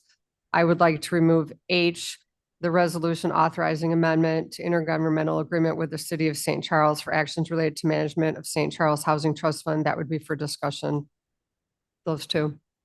Any others? Mr. Ford. So I just asked Mr. Berman in your motion, if you read all the titles that you're moving forward as one, and then the committee No. can make a vote. We'll move one and then we'll go to the others. So my motion was to approve A. Second, Linder. So we're going to do one at a time. Yes. We're going to vote on this one, then we'll do them all. All right, sounds good. Isn't that what I said? Okay. Allen, Alan, aye. Bates, Bates, yes. Berman, I mean, yes. Gums, Gums, yes. Juby, aye. Caius, Sorry, can I ask for clarification? We're voting for A, just A. just A. Was that one that was asked to be withheld? No, it was under the chair's discretion. Okay, So it's. aye. Aye. Linder, Linder, yes. Molina, Molina, yes. Sanchez, Sanchez, yes? Straffman, Yes. Surges, Yes. Tepe, Debbie, yes. Williams, Yes. Roth. Roth, yes. I'd like to remove item E and item H from our consent agenda under finance. Gums will second. Wait. Items. E and H. And could I request moving item I, please? Item I would be taken off the agenda. Any others? Are we moving all of them minus E, H, and I? Is that what we're doing? Yes. We're moving all of Yes. those forward except for I- the 3. Okay, I just want to be clear. Sorry, just for clarification, I have items B, E, and H and I being removed. Is that correct? No, B was okay. Oh, it's E, H, and I. E, H, and I. It's E, H, I. Thank you. I. Mr. Caius knows that term very well. My motion is to approve everything but E, H, and I. Penzel second. All those in favor? Aye. Aye. You're not going to read them? What? No. No reading? Okay. Our next is E, a resolution authorizing amended contract with Axon Enterprises Incorporated for electronic discovery programs for the Kane County State's Attorney's Office for a 90-month agreement of $3,687,675.40, or is that 2 million? I'm sorry.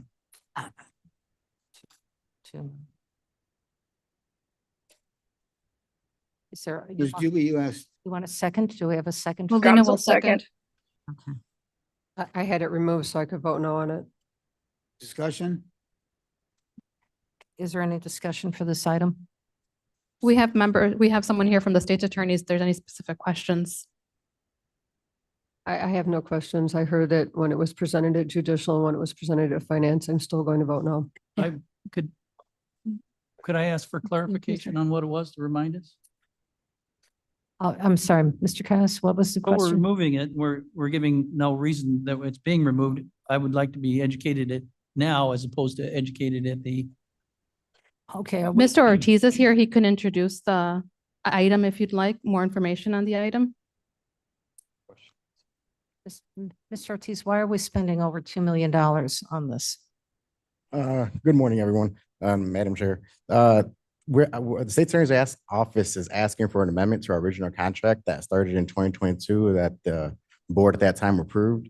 The new features that are going to be acquired within this new amended contract is AI features for case management, a phone extraction program, because we're getting a lot of cell phones within our criminal division to be able to read those cell phones and what's inside of it, which could help our cases. And then it's coming with folder structures and then more advanced transcription features, because currently we're still outsourcing some of our transcriptions for trial and court dates. And the new feature also does bilingual transcriptions, where if an officer is speaking English and then a victim or witness is speaking any other, I think it's about 20 different languages, it'll transcribe everything at once. And what we currently do right now is we're transcribing in English first, then we'll go back, transcribe it in Spanish or French or whatever the other person is talking, and then paste it all back together, which is taking time. And sometimes when we get a bunch of body cameras or a bunch of officers show up and a court date's coming up quick, we'll outsource that to because we don't have the manpower or the bandwidth to do it. So those are some of the main features for the amendment contract. And Mr. Ortiz, if I can ask you, the amount from the amended contract and this contract, does this come from the general fund or does this come from the RTA Judicial Technology Fund? I believe it doesn't come from the general fund, but I Correct. just want to confirm with you. Correct, yeah. When it was done in 2022, it's coming from the RTA money and the JPSTT, that long committee. Okay. Thank you. Mr. Roth. 6:30. Question. We're going to eliminate having to pay for transcription. Do we have an estimate how much that'll save us? The last time I spoke to the executive assistant for the state's attorney, I had asked her last time we did one, and I think it was like a 3 or 4 hour video, and it cost about $1,500, $2,000 for that video. Okay. So that's the last one we did, and we do them. Yeah, how many maybe a like- month or whatever? Maybe like 15, 20 a year, so about 20, $30,000. Okay. But also it gives us more efficiency, right? Like the example you gave about the body cams, if you have several, you have to outsource it because you're not able to process it in a timely fashion. Yes, sir. I mean, this is a software that allows us to save a lot of efficiency that we can't afford to do manually. So we need to invest in, this is an example of investing in technology. One of the main things, I'll say main things, a good thing that could help our attorneys is when the case gets all our discovery, which is the evidence we get from the police department, so it could be videos, photos, reports. What it does with the AI feature or the artificial intelligence is it takes all the audio, all the written words, and it gives us a synopsis at the top of the case. So when the case goes from attorney to attorney, if attorney changes divisions or another one gets assigned, they can read the top of the case and get a good overview of what discovery we already have within the case and what's going on in the case. And it hyperlinks it back to different points within the video.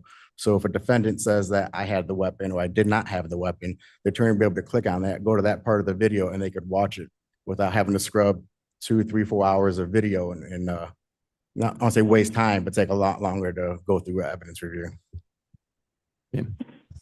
Discussion.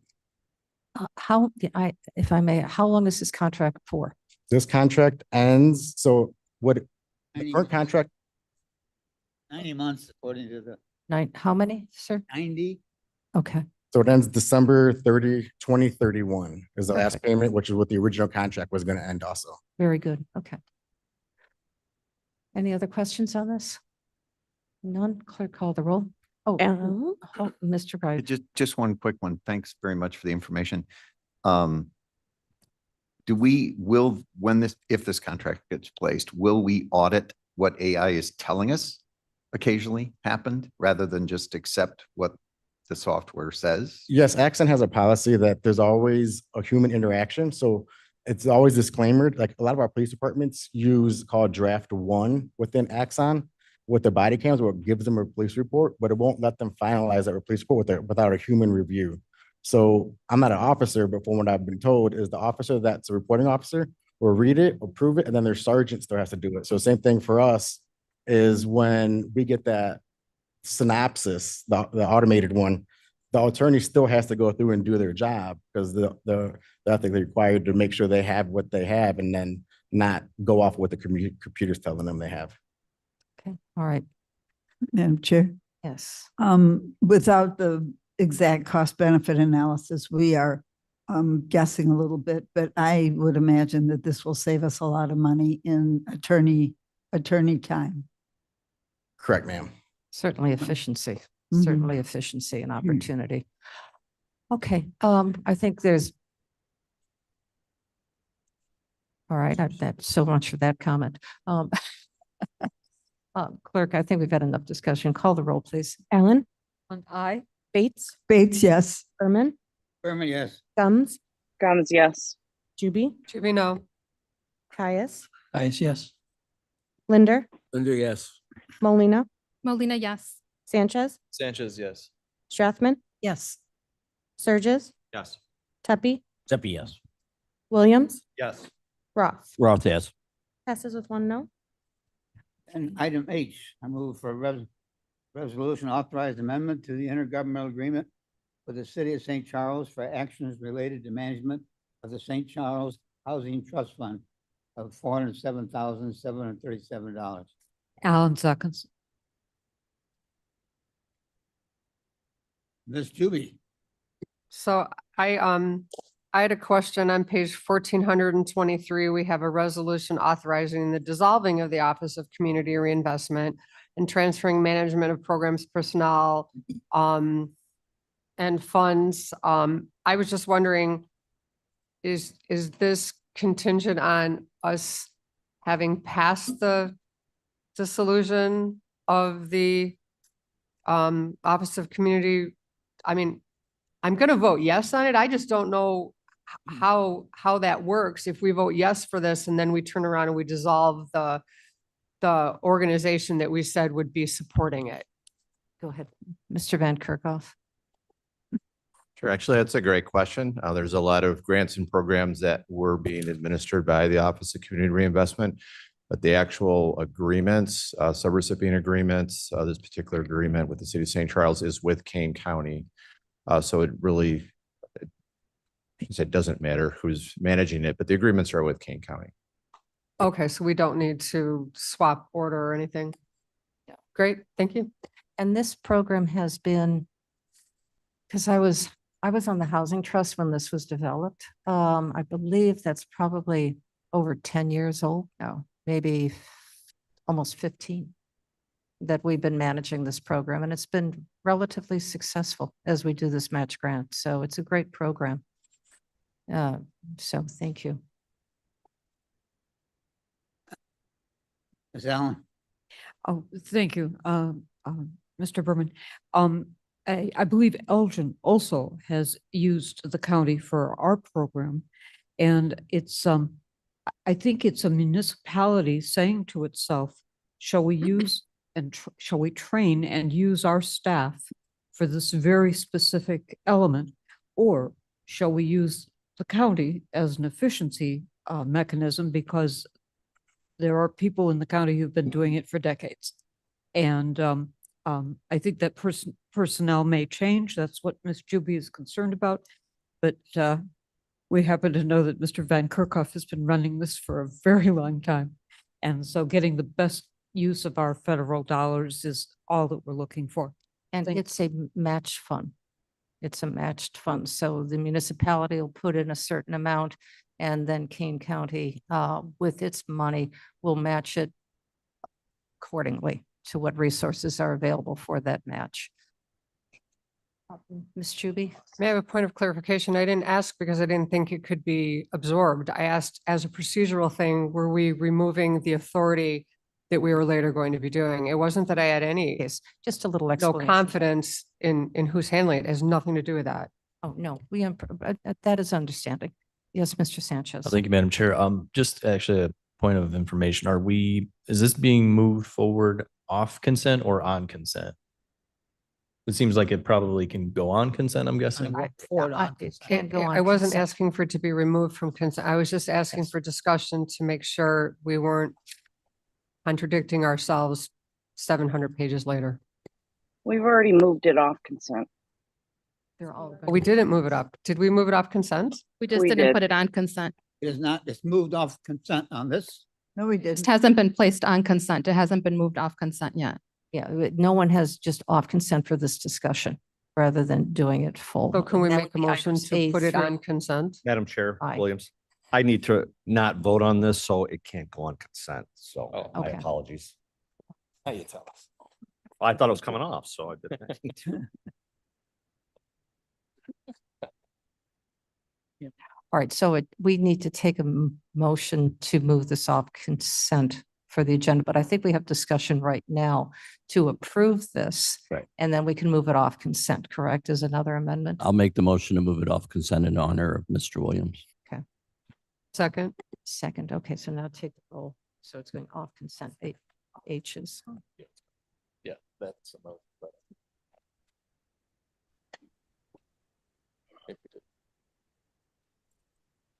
Alan? It's gonna go, it's just gonna go off consent, instead of on consent for the full board. This is just gonna go off consent. That's what we're voting on. Okay, I'm voting. Yes. For the board. Aye. Ellen, aye. Bates? It's yes. Berman? Berman, no. Gums? Gums, yes. Juby? Juby, aye. Caius? What, this, okay, I'm sorry. This is for, to put it on. Off consent. Off Consent. consent. Off consent. Aye. Linder? Linder, yes. Molina? Molina, yes. Sanchez? Sanchez, yes. Strathman? Yes. Surges? Yes. Tepe? Happy yes. Williams? Abstain. And Roth. Yes. Okay, so now if Now there's we no vote on further it. discussion, let's move this to approve it. Call the roll. Allen? Ellen, aye. Bates? It's yes. Berman? Berman, yes. Gums? Gums, yes. Juby? Juby, aye. Caius? Caius, yes. Linder? Linder, yes. Molina? Molina, yes. Sanchez? Sanchez, yes. Strathman? Yes. Surges? Yes. Tepe? Happy yes. Williams? Abstain. Roth. Yes. Passes. L? Aye. Aye, aye. Aye, I'm sorry, aye, not L. A resolution authorizing the execution of collective bargaining agreement, Kane County Sheriff's Office, peace officers. I move for approval. Williams seconds. Very good. I pulled this off, because I just want to know, it says appropriation amount, we don't know. Do you have any idea of what that would be over the cost of the next 2 years? Because the sheriff indicated that in 25, 26, in 27, there'd be an additional cost of $3 million. Is that correct? Madam Chair, that actually would be 26. This contract's for years 2024 through 2026. The 2024 year, the sheriff was going to absorb the $250,000 increase For 2025, the sheriff is also going to absorb the $664,926 increase.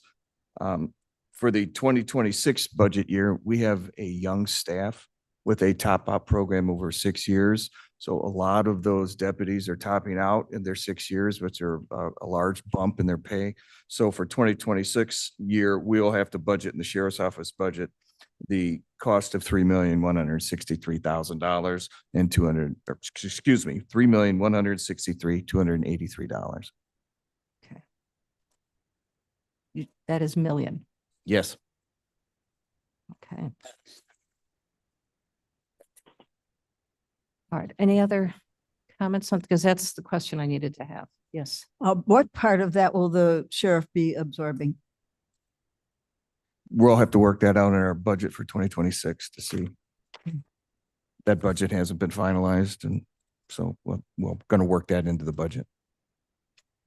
And is that include, if I may, Mr. Roth, then I'll recognize you, please, the 3 million, does that include everybody on this contract then, the whole group? That's all of the public safety division. Okay, thank you. That's Mr. Roth? my understanding. When he says absorb, he's doing the 24 and the 25, which is already in his budget. Yeah. So he doesn't need additional amount for those 2 years, but he's saying he doesn't have the money for 26. That's correct. Which is the budget we're preparing right now. Yes. Okay. Okay. Yes. Sorry, is that so 3.1 million, that's not above and beyond. That is an increment over how much? What is 25? For 2025, it's $664,926 that the sheriff. I know we've been We'll over cover this that before. before, Right. but I'm just, so in 26, we will have a increment of 3.1 million on the general fund budget. That's how much the salaries will increase with this collective bargaining agreement. We'll have to work into our budget for 2026. I just wanted to bring that to the attention of the Finance Committee and the members of the Executive Committee as we discuss the 26 budget. That's the only question I have, sir. Yeah, that's it. That's all, folks. All right, I'm ready to take the Point of vote. order, did we vote to put it? No, we're on- doing that right now. Oh, I thought we were moving on. No. Okay, Motion's pending what is the motion pending? to approve. Approve it to go on the consent agenda or to approve to remove it from the consent agenda? Because I thought we had already Just to approve to consent. That's what we have on the Okay. floor right now, Ms. Juby. Thank you. Ready? Allen, Ellen, I. Bates, Bates, yes. Berman, Gums, Gums, yes. Juby, Should be aye. Tyus, Yes. Linder, Yes. Molina, Yes. Sanchez, Sanchez, yes. Strathman, Yes. Surges, Yes. Tepe, Tepe, yes. Williams, Williams, yes. Roth, yes. passes. Okay, very good. All right, you're done. Mr. Surges, thank you. Thank you, Mr. Berman. Mr. Surges. Madam Chair, thank you. Human Services is moving forward a resolution Could authorizing. you get closer to your microphone? We're authorizing changes to the compensation and position management policy with the Kane County Personnel Policy Handbook. And I'm looking for a motion to move that forward in a second. Linder will move. Thank you, Mr. Linder. Should be seconds. Oh, Madam Chair, briefly, this is allowing some latitude to our department heads when we are restructuring because positions have changed or needs have changed, and we might be taking somebody from a full-time role to a part-time role, and we need to make some adjustments within that department. This is allowing us the latitude to do that. Please call the vote. And any discussion on this? None? All right, call the vote, please. Allen, Ellen, I. Bates, Bates, yes. Berman, Gums, Gums, yes. Juby, Should be aye. Tyus, Yes. Linder, Linder, yes. Molina, Molina, yes. Sanchez, Sanchez, yes. Strathman, Yes. Surges, Yes. Tepe, Tepe, yes. Williams, Yes. Roth. Roth, yes. Very good. Ms. Molina now. I got Okay, the thank right you, order. Madam Chair. Okay, Judicial and Public Safety Committee met on May 15th. We have two items we'd like to move to the consent agenda. First one is authorizing an electronic monitoring service agreement between Kane County Sheriff's Office and Sentinel Offender Services. The second is a resolution authorizing the purchase of Spot, a robot system from FlyMotion LLC by the Kane County Sheriff's Office. I'd like to move both. Graham seconds. And we have people here from the Sheriff's Office if there's any questions. I do, if I may. Ms. Molina, this would be for item B. And I'd like to know what budget line that is coming from for Spot. And I believe it's from the new vehicles, but It was budgeted for a new robot in our budget. But I do not have the line item number, but I believe it was vehicles. Vehicles. But it was a budgeted item for the sheriff's office, Okay, and how much does this dog cost to feed? $350,000. No, he likes steak and filet mignon. It's like a cheap date. Yeah. Currently, our current bomb robot is 27 years old. The technology is lacking considerably. This new robot will be able to put itself in harm's way versus putting our bomb handlers in harm's way. And its capabilities are just truly amazing. It's the old one called Old Bot. Oh, and if I may, one more question about the new, and I think it's an incredible tool. Will that be loaned out through mutual aid to other entities? Currently, our bomb unit services over 100 bomb calls a year, and most of those are mutual aid to other agencies for bomb sweeps, what have you. And it will continue to do so. And is that, again, I'm curious, do we charge through mutual aid? No, Right now, we do we not. just give. We Okay. do not. But we other- also, supplement the FBI, with their bomb calls as well. Okay, really? Okay, okay. Interesting. Thank you.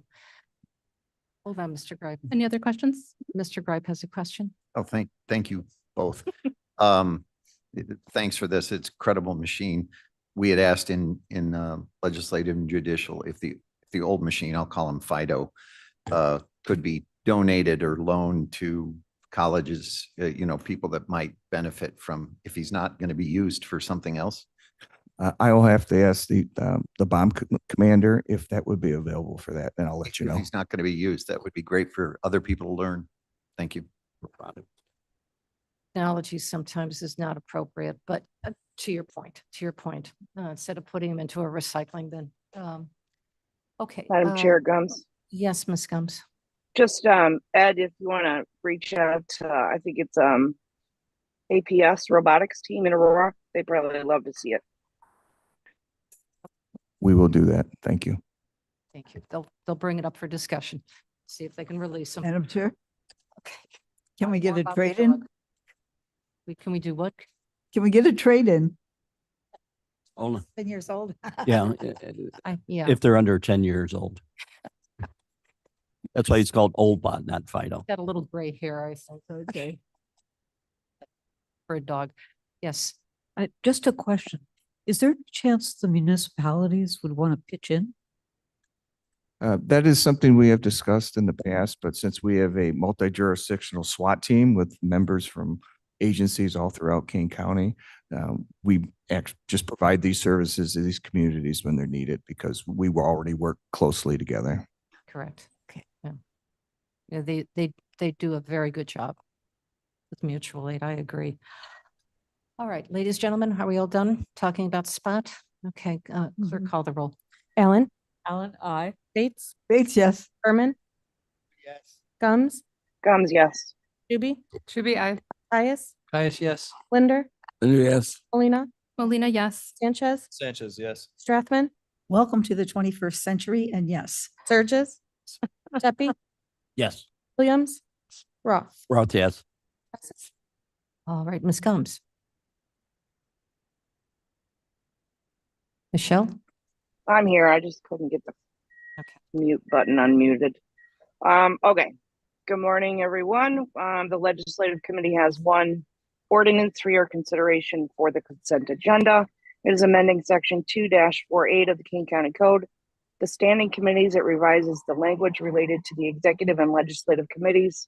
In short, what this does is makes all of our standing committees uniform to remove co-chair from our committee. And I would ask for a second. Roth, the second. Any discussion on this? Yes, Miss Allen.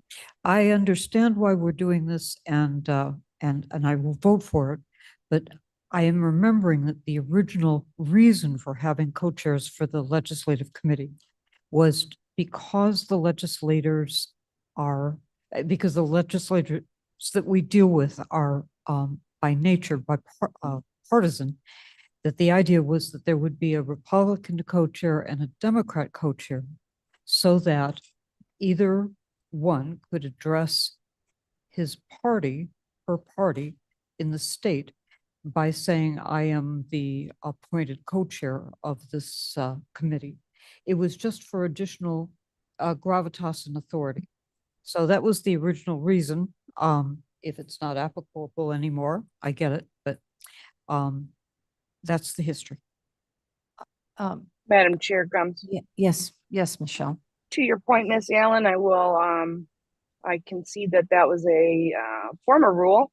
I will add that our team, McGuire Woods, and going forward, we have bipartisan team members, and also we have bipartisanship on the committee itself. Well said. And I have to say that communication between all of our elected officials down in Springfield, whether or not party, is very much traditionally, when I've been speaking to them, to issue rather than on party politics. So it's been very, very beneficial and very honest conversations. For example, in the last session, we had many communications with Mr. Ugasti, our Democrat legislators, as well as Senator DeWitt.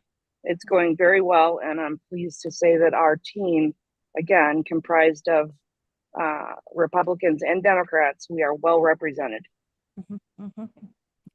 Thank you, Ms. Combs. Okay, any other questions on this?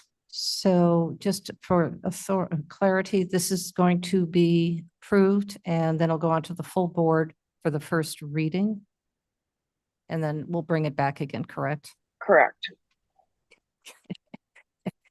Mr. Ford is nodding correct. Okay, thank you, Ms. Combs. So please vote. Allen, Allen, aye. Bates, Yes. Berman, Gums, Gums, yes. Juby, Juby, aye. Pius, Pius, yes. Linder, Linder, yes. Molina, Molina, yes. Sanchez, Sanchez, yes. Yes. Tepe, Deppie, yes. Williams, Yes. Roth. Roth, yes. Good. All right, Ms. Strathman. Thank you, Madam Chair. Good morning, everybody. Under Public Health, we have a resolution authorizing the acceptance of FY 26 IDHS Recovery Oriented System of Care grant. And I'd like to ask Mr. Michael Isaacson to come forward and explain this for us.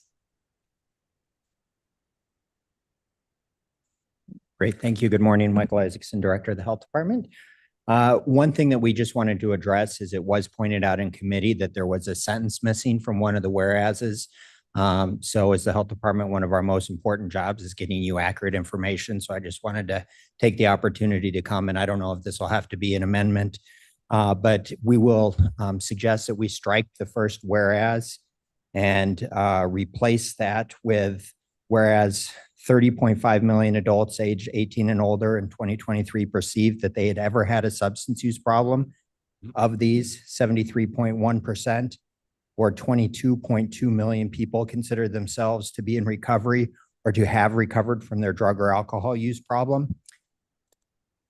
We were missing a sentence, so it made the math incorrect. So kudos to Commissioner Pennisis for his eagle eye and catching that for us. But I did just want to make that correction.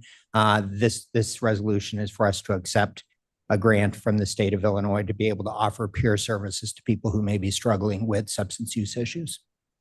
Thank you. So, Mr. Ford, do we need to do an amendment or can we call this a Scrivener's error? If you want to move this forward on consent, I would suggest voting on the amendment here. Okay.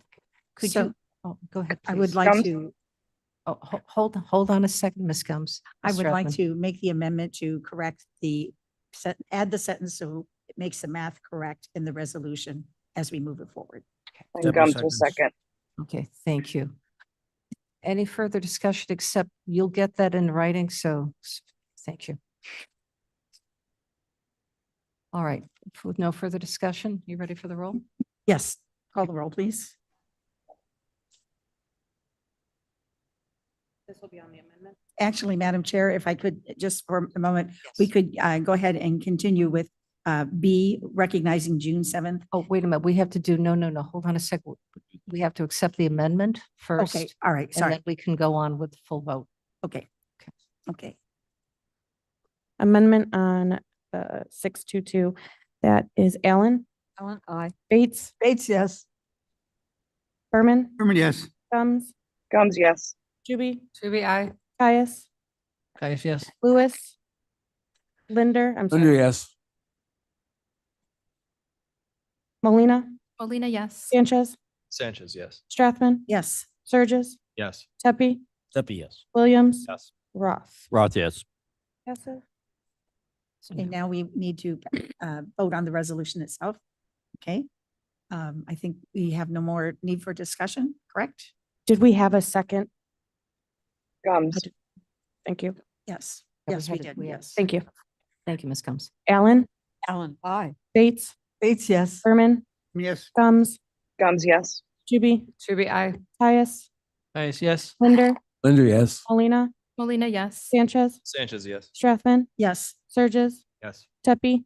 Deputy, yes. Williams. Yes. Roth. Yes. Okay, passes. Thank you. And item B is recognizing, this is just to move this forward to the county board next week, recognizing June 7th, yes, as National Gun Violence Awareness Day in King County. I will motion, I ask for a second. Linder, Gums. second. Thank you. Point of clarification, Yes, Um, yes, Ms. Juby. should we not be moving it forward and treat it as every other proclamation to under the comments of the chair? Yes. As opposed to This putting is, it on the consent agenda? I was questioning that, but it seems this is just a recognition rather than a proclamation. Well, it says at the end, now therefore be it proclaimed. So it's a So- proclamation. How do you feel that, Ms. Strathman? How do you feel about that? We Either way, do- it's fine. Either way is fine with me too. We do have a guest who is coming on the day of the board meeting to present. So how would you like to do it? Would you like to? Okay, proclamation is fine. Okay, well, then we'll move it as a proclamation. Okay, okay. So So, it will stay on the consent then? I will go on to your I comments. made a motion to put it under the chairman's comments as we have with the other proclamations. Thank you. That's, you making that motion? I did make that motion, yes. I will second. second. We have a vote on that one, Mr. Yes, so take the vote on that one. Okay. And then we're good to go. Allen. Aye. Bates. Bates, yes. Berman. Gums. Gums, yes. Gums. Thank you. Juby. Juby, aye. Caius. Caius, yes. Linder. Linder, yes. Molina, yes. Sanchez. Sanchez, yes. Strathman. Yes. Surges. Surges, yes. Tepe. Deputy, yes. Williams. Yes. Roth. Roth, yes. Placed off consent. Madam Chair, if I may. Yes, sir. I think this is under the guise of Ms. Strathman, but it's going out to Mr. Isaacson. I think this gun safe giveaway, arguably one of the most fantastic things I've seen, while sitting at this board. Mike, you had mentioned there might be more that are available. Was that a grant type mechanism? And if Julie's already left, but boy, we should be publicizing the heck out of this, each individually and as a collective. This was just unfortunately, I was tied up with my daughter's wedding and sort of missed the event. But Mike, I did call Michael personally and say, this is the single item that I think is impactful for everybody. So. Very successful. Yes, we all agree. We all agree. Okay, thank you, Ms. Strathman. I think we're done. No, we need to do a, Oh, to Pass put it. it, pass it. You Yeah. gotta pass Alan? it. No, I Wait. think we just did, right, Mr. Ford? No, that was the off motion consent. Motion? to All move right. it. Let's do- oh, Alan? Bates? It's yes. Berman? Yes. Gums? Gums, yes. Juby? Juby, aye. Tyus? Linder? Molina? Molina, yes. Sanchez? Sanchez, yes. Strathman? Yes. Surges? Yes. Tepe? Tepe, yes. Williams? Yes. Roth? Yes. Okay, Mr. Tepe, I hope all of your resolutions are just easy. Thank you, Madam Chair. That remains to be seen. Let's see what happens. Okay. In the interest of time, I have 9 resolutions that have all been approved by the Transportation Committee and discussed in some depth at the committee. I'd like to move all 9. Gums will and- second. And ask for, Hold on a thank second. you. Hold on a sec. Okay. Those are 9 or 10? Sorry, point of information.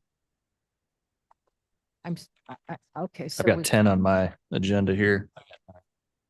three, four, five, six, I didn't have to take my shoes off, but I There- think it's there- 9. Okay. nine. We're good. There are 9. Okay. Resolution A, approving adopt a highway applicants. We have 1 new applicant. B, a resolution approving a 2026 purchase of ice control salt for the Kane County Division of Transportation and for participating governmental agencies. An extremely good price was negotiated in this, and quite a few of our other organizations in Kane are taking advantage of it with us. Item C, a resolution approving an agreement with Parametrics Incorporated of Park Ridge to update the Kane County Road Improvement Impact Fee Ordinance and its comprehensive road improvement plan. Kane County Section Number 25-00580-00-ES. This is a requirement by us to do a 5-year plan. That plan is up in 2 years, and it must be started, and it is budgeted. Item D, a resolution approving an intergovernmental agreement for transportation planning activities. That is with the councils of mayors, which is one of the organizations that we work very closely with at KDOT. Item E, a resolution approving an intergovernmental agreement between the County of Kane and the Village of Algonquin for stormwater management, basin alteration, and maintenance. Item F, a resolution approving a temporary right-in, right-out construction access to Kirk Road in the city of Geneva. Item G, a resolution approving amendment number 1 to the Phase 1 Engineering Services Agreement with Crawford, Murphy, and Tilly, Inc. of Aurora, Illinois for the Dalverman Road, Meredith Road realignment, Kane County Section Number 25-00526-00-ES. This is merely extending the term. Item H, a resolution approving amendment number 1 to the Phase 1 Engineering Services Agreement with Baxter and Woodman Incorporated of Chicago, Illinois for Galligan Road from Freeman Road to Binney Road, Kane County Section Number 21-00532-00-CH. It's an additional $90,901. Unfortunately, the state changed the rules on us, and we've had to do additional work in this particular area. And item I is a resolution approving a contract for construction with Coran Contracting Company of Crystal Lake, Illinois for the 2025 Kane County Road Resurfacing Number 2 project, Kane County Section Number 24-00576-01-RS. This is in the amount of $4,634,773.18. Unfortunately, on occasion, we have to resurface even our own roads. Okay. Any questions? Great. Let's call, roll Oh, call, please. Hold on a second, sir. Nice try. Uh, Are there any questions on any of these items? I do. For number I, how often do we resurface these roads? Given the upcoming budget discussion we're having? Our roads are beautiful. There's no question about that. But how often do we do these? Fortunately for me, Mr. Rickard is in the audience. So we'll toss that question to him. Tom Rickert, Division of Transportation. It all depends on the type of road and the use, the types of vehicles that travel on it. But on average, it's almost necessary to do it every 12 to 15 years. We do utilize a lot of different methods to extend the life cycles of our projects. And so we try to make sure that we're doing as little as possible. It is a costly venture, but it is safety for the motoring public in order to ensure that we're not having potholes, that we're not having the subgrade of the road starting to fail, and which is even more expensive. So it's all pavement management. Very good. Thank you. Thank you. Any other questions? No? I think we're ready then. Roll call, please. Allen, Ellen, I. Bates, Bates, yes. Herman. Gums, Gums, yes. Juby, Should be aye. Caius, Yes. Linder, Linder, yes. Molina, Yes. Sanchez, Yes. Strathman, Yes. Surges, Yes. Tepe, Deputy, yes. Williams, Yes. Roth. Roth, yes. Yes. All righty. Very good. So, Mr. Roth, I'll let you lead, For all three of them? one at a time. Okay, yeah, of course. All right, the first one, A, resolution approving a letter of support for 12-year extension request for the central area TIF district within the city of Elgin, Illinois. Berman moves for approval. Roth, Gums will second. Mr. Roth, second, but Ms. Gums will give it to you. All right. that's fine. So do we have discussion on this? Yes. Okay, we've got a number of, We have someone from Elgin too. yes, I understand that. Yes. Let's get our board members' discussion and then we'll bring up the Elgin team. Yes, sir. We had this issue, I'm recognized, Williams Yes, here. please. Thank you, Madam Chair. We had this issue with St. Charles a few months ago, actually at the end of last year.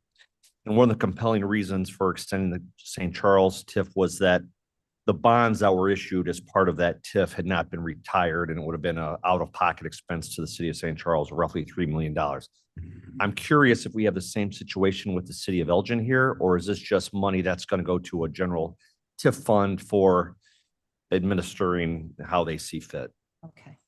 It's a good question. No. Would you like, why don't somebody representative from Elgin come up and answer that, please? Good morning, Madam Chair, Executive Committee members. I'm Rick Kozel, City Manager with the City of Elgin, and I'm here with Elgin Mayor David Captain. The city does not have any outstanding debt relating to the developments in the Central Area TIF project. We don't spend money that we don't have, and so we're not in circumstances now where we're behind the proverbial 8 ball seeking support for developments that we would have to go to other revenue resources to make good on our commitments. Okay, thank you. Thank you, Mr. Kozel. Ms. Juby?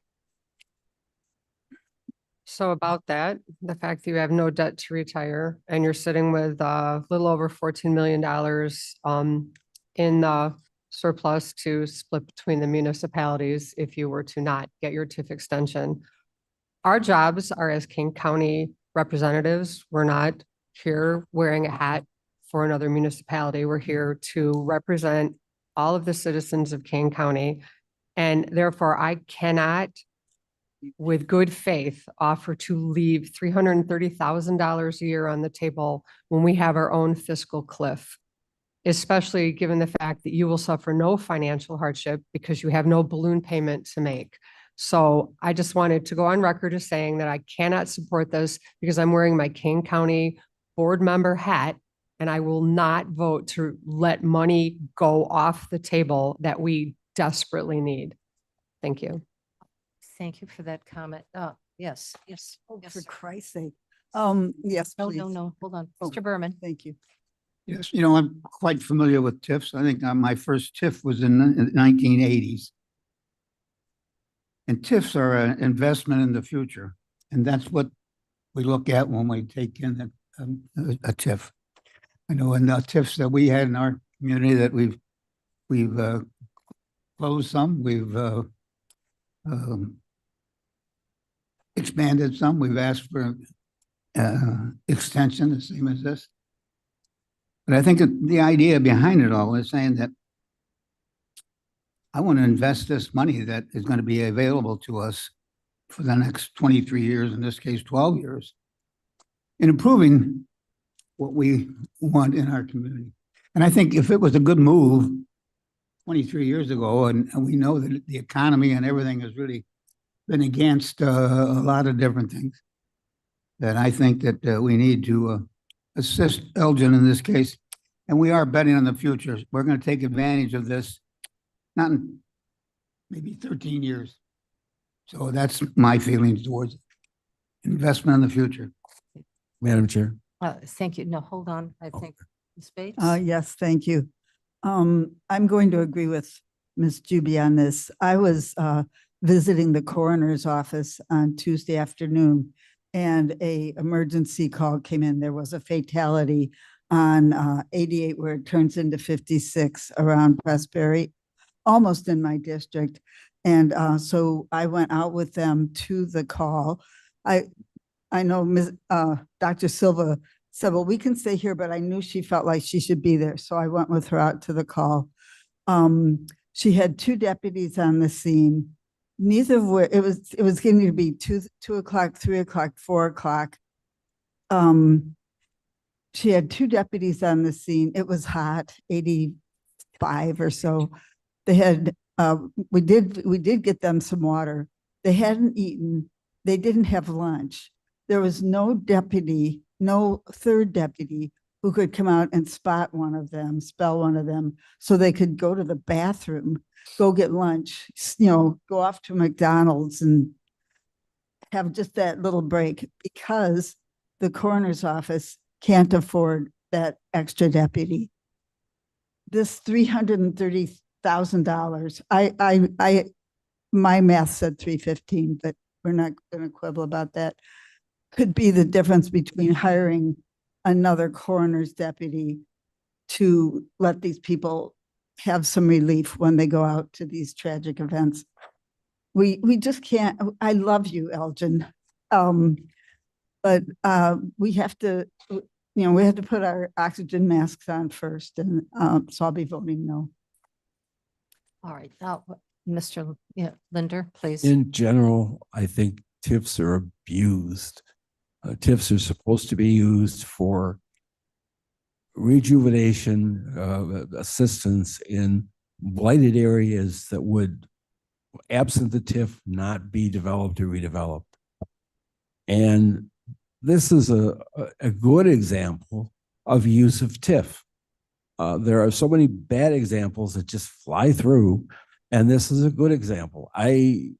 While I'm, everybody thinks of me as St. Charles, but I lived for about 3 years just north of this area, and I worked just south of this area for quite a time.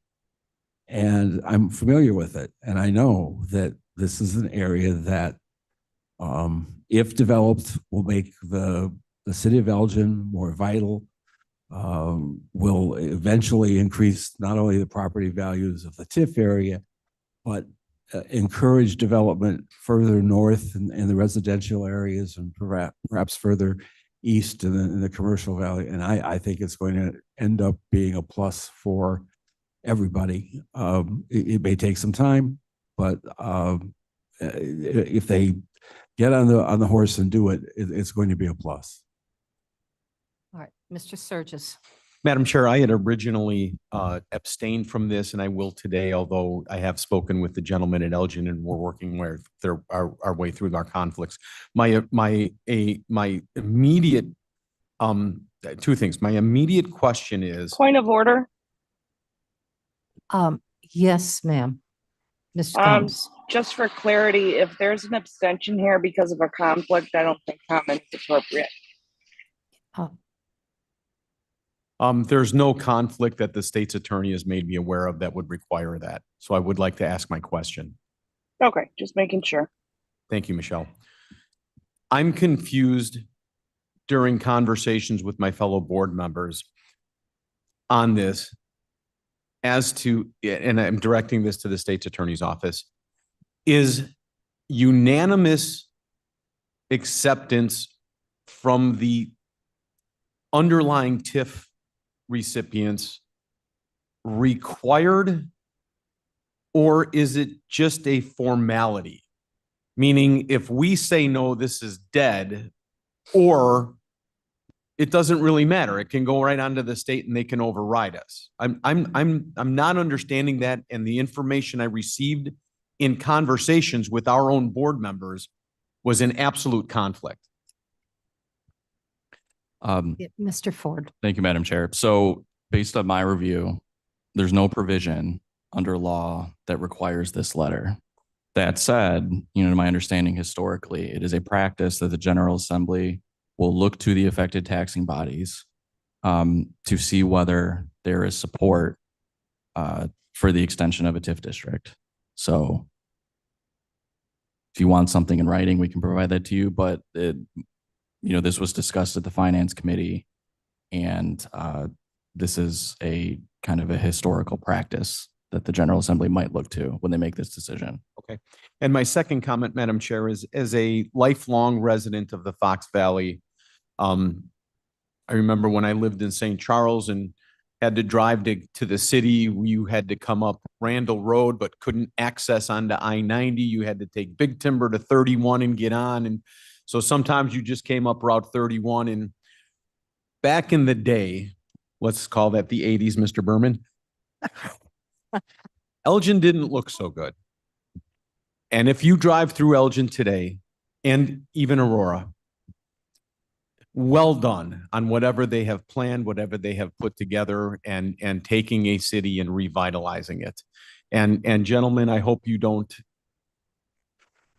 wind in your sails continues, and your vision of what Elgin could be continues in the direction that you've been leading it for the That's past. not a question. Okay, that was. I didn't say it was a question. I said it was a statement, ma'am. I'd like some clarification. I'm privy to some knowledge that perhaps Mr. Kozel can share with this board. This was passed through the state legislature, I believe. Is that accurate? Madam Chair. Okay, so this, the purpose of this resolution, which was just alluded to, whether or not it passes or not, it's pending now on the governor's signature. That is my understanding. Okay, and then the other item that I had heard that I'm questioning is there was going to be $600,000 returned to Kane County. Am I aware of that? I mean, where is that? That was discussed at the Finance Committee meeting because the agreement with all of the taxing bodies provides that the city will be sharing 10% of the surplus 10% of the increment surplus with all affected taxing bodies. Based on the projections that the city provided to the county, that amounts to about $651,000. Is that a one-time payment? That would be $651,000 over the course of the 12-year extension. Alrighty. And that includes the Kane County Forest Preserve District. Okay. The county receives about 460 and the Forest Preserve District just under 200 to make it easier to understand. Okay. Okay, thank you. So this letter of support is simply, is it needed or not needed, in your opinion? The city is pursuing this to honor its commitment that it made to the general legislature, and also because it wants to be a partner with the local governmental agencies within Kane County. I concur with the determination that Assistant State's Attorney Ford provided. That's consistent with my understanding. But again, we made a commitment to get that support, and that's why the city of Elgin is here before you this afternoon to continue with that pursuit. We want to honor that commitment. Okay, thank you, thank you. All right, there were, Ms. Strathman. Yes, thank you, Madam Chair. This is in my district, and I am very much in support of this. I have, there's a lot of potential. Elgin is the economic engine of the county, and it has done so much in the last few years, like Cliff said. to make it a better place to live. I think this is investing in its future. It has some housing information that they're going to be pursuing. I think this is an excellent program and I will be supporting it. Thank you, thank you. Any other comments? Yes, yes, sir. Thank you, Madam Chair Sanchez.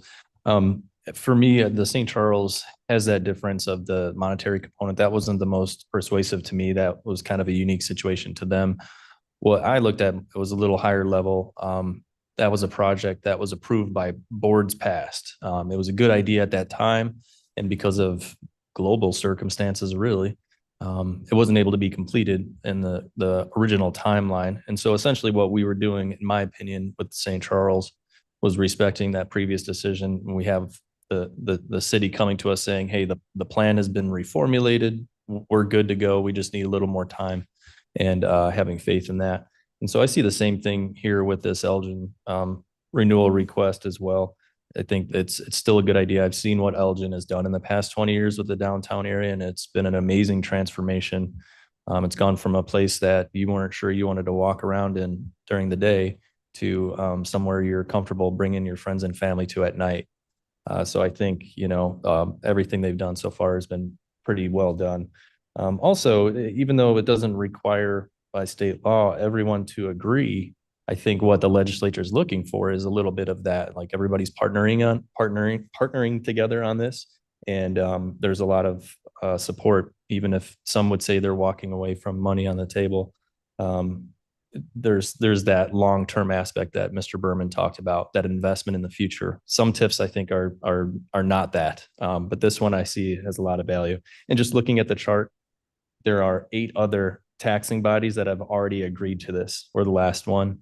I haven't heard a good enough reason for myself to think that we should be that standalone. No. So I'll be voting yes to this. Okay, thank you. Mr. Kripe, you'll have an opportunity to discuss this at the full board because this is the vote to move it forward. No, yes. Mr. Roth here. We have more than a few board members on the executive that are from Elgin. I guess I would like to hear from all of them. I've heard 2 positives. I would assume the rest would support it. The other, and I don't know if you have the number, if it ended when it's going to end, how much would it increase Kane County would get added to the tax versus waiting an additional 12 years? It's forecasted we're going to earn a lot more getting added to the tax roll. So to us, it could be a good investment. Correct. I'm sorry, I didn't completely understand the Okay, question. so if we didn't extend the TIF, it goes back on the tax roll, and then Kane County will get an X amount of dollar per year tax. I did understand it And correctly. then if we wait 12 years, what's the forecast of what we'd get? $11 million. 11 million additional dollars that if we don't, if it wasn't extended. That is correct. Okay, that's not petty cash. So that's Oh. an investment for 2037. Yeah. Yes. Point of clarification, you're putting the Kane County Forest Preserve in with Kane County government. We are 2 separate entities. So could you answer his question as to what it would be for Kane County alone? The breakdown between that, and I rounded it to $11 million. I'm sorry, Commissioner. The estimate, and this is based on the estimates, and Mr. Armstrong spoke to those, generally agreeing with those last week. Kane County, $7,846,486. The Forest Preserve, $3,263,965 during that 12-year term. Okay, very good. Gotta wait, sir, please. Please. Point of order when you get a chance. You can't do point of order if you're not on the committee. I found out the hard way. There'll be plenty of ample time, sir, to talk I about was going to this. respond to Mr. Roth's question. It's okay. It's all right. So with that, I think, are we ready to take this vote now? All right, let's take the vote, please. Allen, aye. Eats, No. Berman, Berman, yes. Gums, Gums, yes. Juby, Juby, no. Caius, Yes. Linder, Linder, yes. Molina, Molina, yes. Sanchez, Sanchez, yes. Strathman, Tepe, I'm sorry, Surges, Abstain. Tepe, Abstain. Williams, Williams, no. Roth. Roth, yes. Passes with 3 noes, 2 abstain. Okay, very good. All right, so it moves on to the full board. Thank you both very much. Thank you.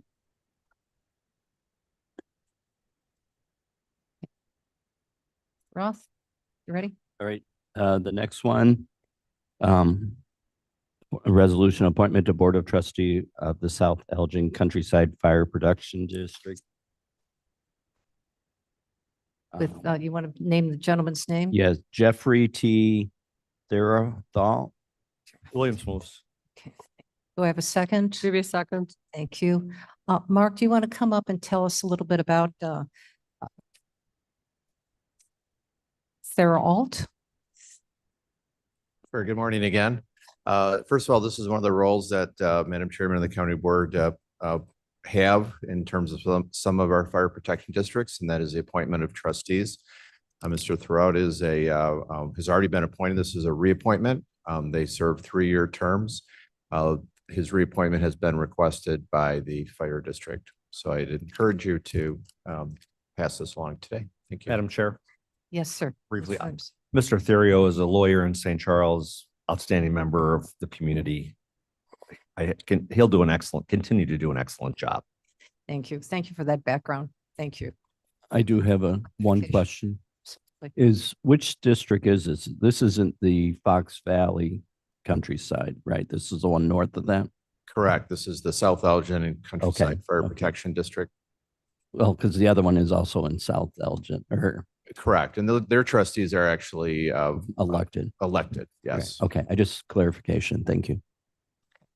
Okay, All right. Any other questions on Yeah. this? Okay, Okay. let's call the roll. Allen, Allen, I. Bates, Bates, yes. Berman, Berman, yes. Gums, Gums, yes. Shuby, aye. Caius, Bias, yes. Linder, Linder, yes. Molina, Molina, yes. Sanchez. Left. Strathman, Yes. Surges, Yes. Tepe, Williams, Yes. Roth. Roth, yes. All right, Mr. And then- Sanchez is gone. Okay. Okay, and then the next one is a resolution, TMP 25-649. Let me blow it up here a little bit. Regarding establishing strategic plan subcommittee. I'm sorry, microphone. Establishing. What, I'm sorry, what, Motion for approval. yeah, move for approval. Is there a second? Bates, second. Okay, thank you. Is there any discussion on, it's just putting the authorization to move forward with the establishing of a subcommittee for the strategic plan. And I'll go through the full board, and then once that occurs, then we'll take our next steps. Yeah, there's no names or anything at this point, just asking for authority to move forward. Because it is a unique committee. Yes. Have further discussion? You ready to take a roll? Roll, please. Allen, Ellen, aye. Bates, Bates, yes. Berman, Berman, yes. Gums, Gums, yes. Shuby, Shuby, aye. Caius, Bias, yes. Linder, Linder, yes. Molina, Molina, yes. Strathman, Yes. Surges, Yes. Tepe, Tepe, yes. Williams, Yes. Roth. Roth, yes. Okay, Yeah. and Mr. Roth, could you lead us into executive session, please? Yes. Oh. And make a motion, we move into executive session regarding appointment, employment, compensation, discipline, performance, and or dismissal of specific Berman, second. employee. Okay. Okay, so I'll make the motion and Berman seconded. Call the roll. Allen, Allen, I. Bates, Berman, Berman, yes. Gums, Gums, yes. Shuby, Shuby, aye. Caius, Bias, yes. Linder, Linder, yes. Molina, Strathman, Yes. Surges, Tepe, Tepe, yes. Williams, Roth. Yes. Session. Okay, very good. We're into executive session.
All right, everybody, we're going to take the roll. We're out of executive session.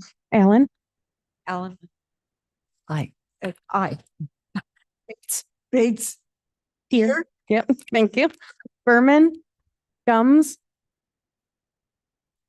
Did she drop off? Okay. See. Juby, Should be here. Tyus, Highest present. Lewis, Linder, Linder here. Molina, Molina present. Sanchez, Strathman, Strathman here. Surges, Tepe, Steppy here. Williams, Williams here. Roth. Roth here. Here. Still have an in-person quorum. We do have a quorum, thank goodness. No one can leave, please. All right. I will give this to Mr. Williams. Next item on your agenda is resolution number TMP 25 651. It's a resolution dissolving the Office of Community Reinvestment and transferring management of programs, personnel, budgets, and funds to the Development Department. As you all know, we lost Director Scott Berger. We also lost our Assistant Director, Josh Beck. We are working on reorganizing those responsibilities, and the Office of Community Reinvestment is being transferred by this ordinance over to the Development Department. Also in this ordinance, or resolution rather, is a blank for the increase in the salary of the Development Department Director. That is being recommended because of the substantial increase of duties that is coming with this position or these new responsibilities. I would also note for the record that the increase, and actually a good portion of the Development Director's salary, can now be paid by grant funding. So this will be a net positive to the general fund.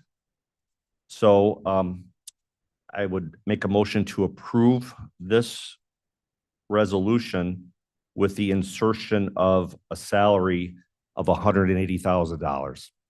Strathman will second. Is there any discussion on this? Seeing none, clerk call the roll. I'm sorry, who seconded that? Strathman. Strathman, thank you. Alan, Alan, aye. Bates, Bates, yeah. Berman, Gums is gone. Juby, Juby, aye. Tyus, Tyus, yes. Linder, Linder, yes. Molina, Molina, yes. Strathman, Strathman, yes. Tepe, Steppy, yes. Williams, Roth. Yes. Very good. Amended. As amended. Okay, wonderful, wonderful. Thank you. Thank you very much. Okay, are there any committee reports? I have none at this time. Oh, yes, yes, please. On behalf of Ms. Lewis and the Jobs Committee, we will be having our Economic Development Roundtable on June 20th. And I think the time is probably 11 lunches included. It generally involves folks from the communities all over Kane County coming in to talk about how they are working on economic development. We'll also be discussing the fact that we have our Kane County Economic Development Corporation cooking along, and so we'll do an update on that. And it's generally a grand time had by all. So if you're interested in attending, just let us know so we can plan on lunch. And where will it be? Oh, it will Downstairs? be in the auditorium. In the auditorium. Thank Yeah. you. Thank And you. it's actually packed. Yes. It was last year. It was packed last year. Every seat was taken. Okay, we may have to get a larger venue. Yes, Ms. Juby. I'm sorry, I just had a legislative update for Ms. Gums, who had to drop off. She asked if it would be possible to move our team's reporting up until after your chair comments, as it's hard for them to be able to give several hours worth of window to be available, and it's a much more consistent time that we can give them if we can move up to that. So she asked if you would consider that. And I have spoken to her previously and I consented with that. Legislative report will be after the comments, after the proclamations, of course. No, full board. But we have, it'll be part of my comments, and it'll be a review of legislative review. there'll be some interesting updates for everybody. Anybody else? Yes, sir. Mr. Somebody Caius. else? Yes. Caius, I've got a couple major updates for admin committee. The Judicial Center chiller replacement project was substantially completed. I know it got a little warm over there for a while.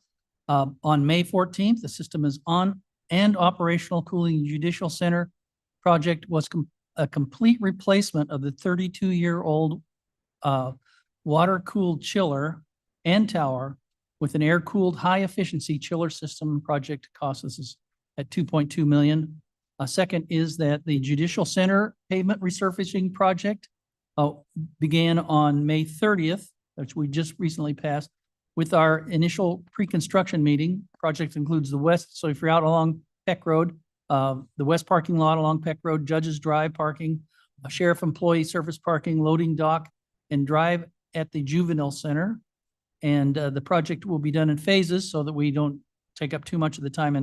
And the project, again, was $1.2 million.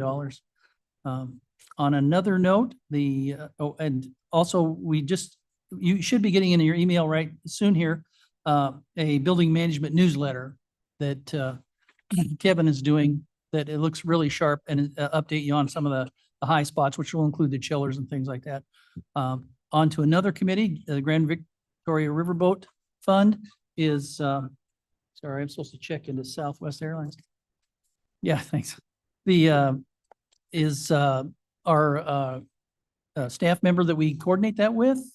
Chris Dahl is on vacation, so we'll see that the recommendations from the committee, from the vote committee in July. But so it'll give us a chance to discuss it a little bit before we get to there. And then last but not least, on something completely off this, is that we have the 100-year celebration of the Fourth Reserve again, of course. On It's Sunday. Sunday at noon at number 1, Johnson's Mountain. At the same time as the Pride Parade, Yes. but I'll be at the centennial celebration, What are which you only happens once every 100 years, right? Stick around for the next one. Well, the Pride Parade happens every year. 100-year-old trees. Are there any 100-year-old trees there? 100-year? I think so. I think there's some that are older than that. I don't think there's any that are 300 years old, but there's definitely some old trees out there. And that's part of the reason they preserved it 100 years ago. So I'm sure that there are some. Are they I am marked? not the arborist, though. We do have staff that. would Will know they that be for sure. marked? I'm just curious. Again, I will refer to staff on that one, but Okay, okay. that's an excellent idea, is to give people an idea just how old the trees are. Mhm. Yeah. Yeah. My boy. Yeah. Give me an Well, if I opportunity. planted when I was 0, they'd be 70 years old, 73. How about that? I walk there all the time, and be nice to see. There's a 100-year-old tree. This one is, 50 years old, or whatever would be an appropriate marker. We'll give you a reference to it rather than putting something on the trees. Mhm, Some people might not like that. Well, Mavis is sort of against signage. And I'm worried about vandalism. Yeah. What? Your 100-year-old tree? Yeah, yeah, all right. Okay, there, I will stand down. Ready to, I wrap think, this are up? we all ready? Sure. If there's no I other committee. Move to reports? adjourn? Thank you. All in favor? Aye. All. Rain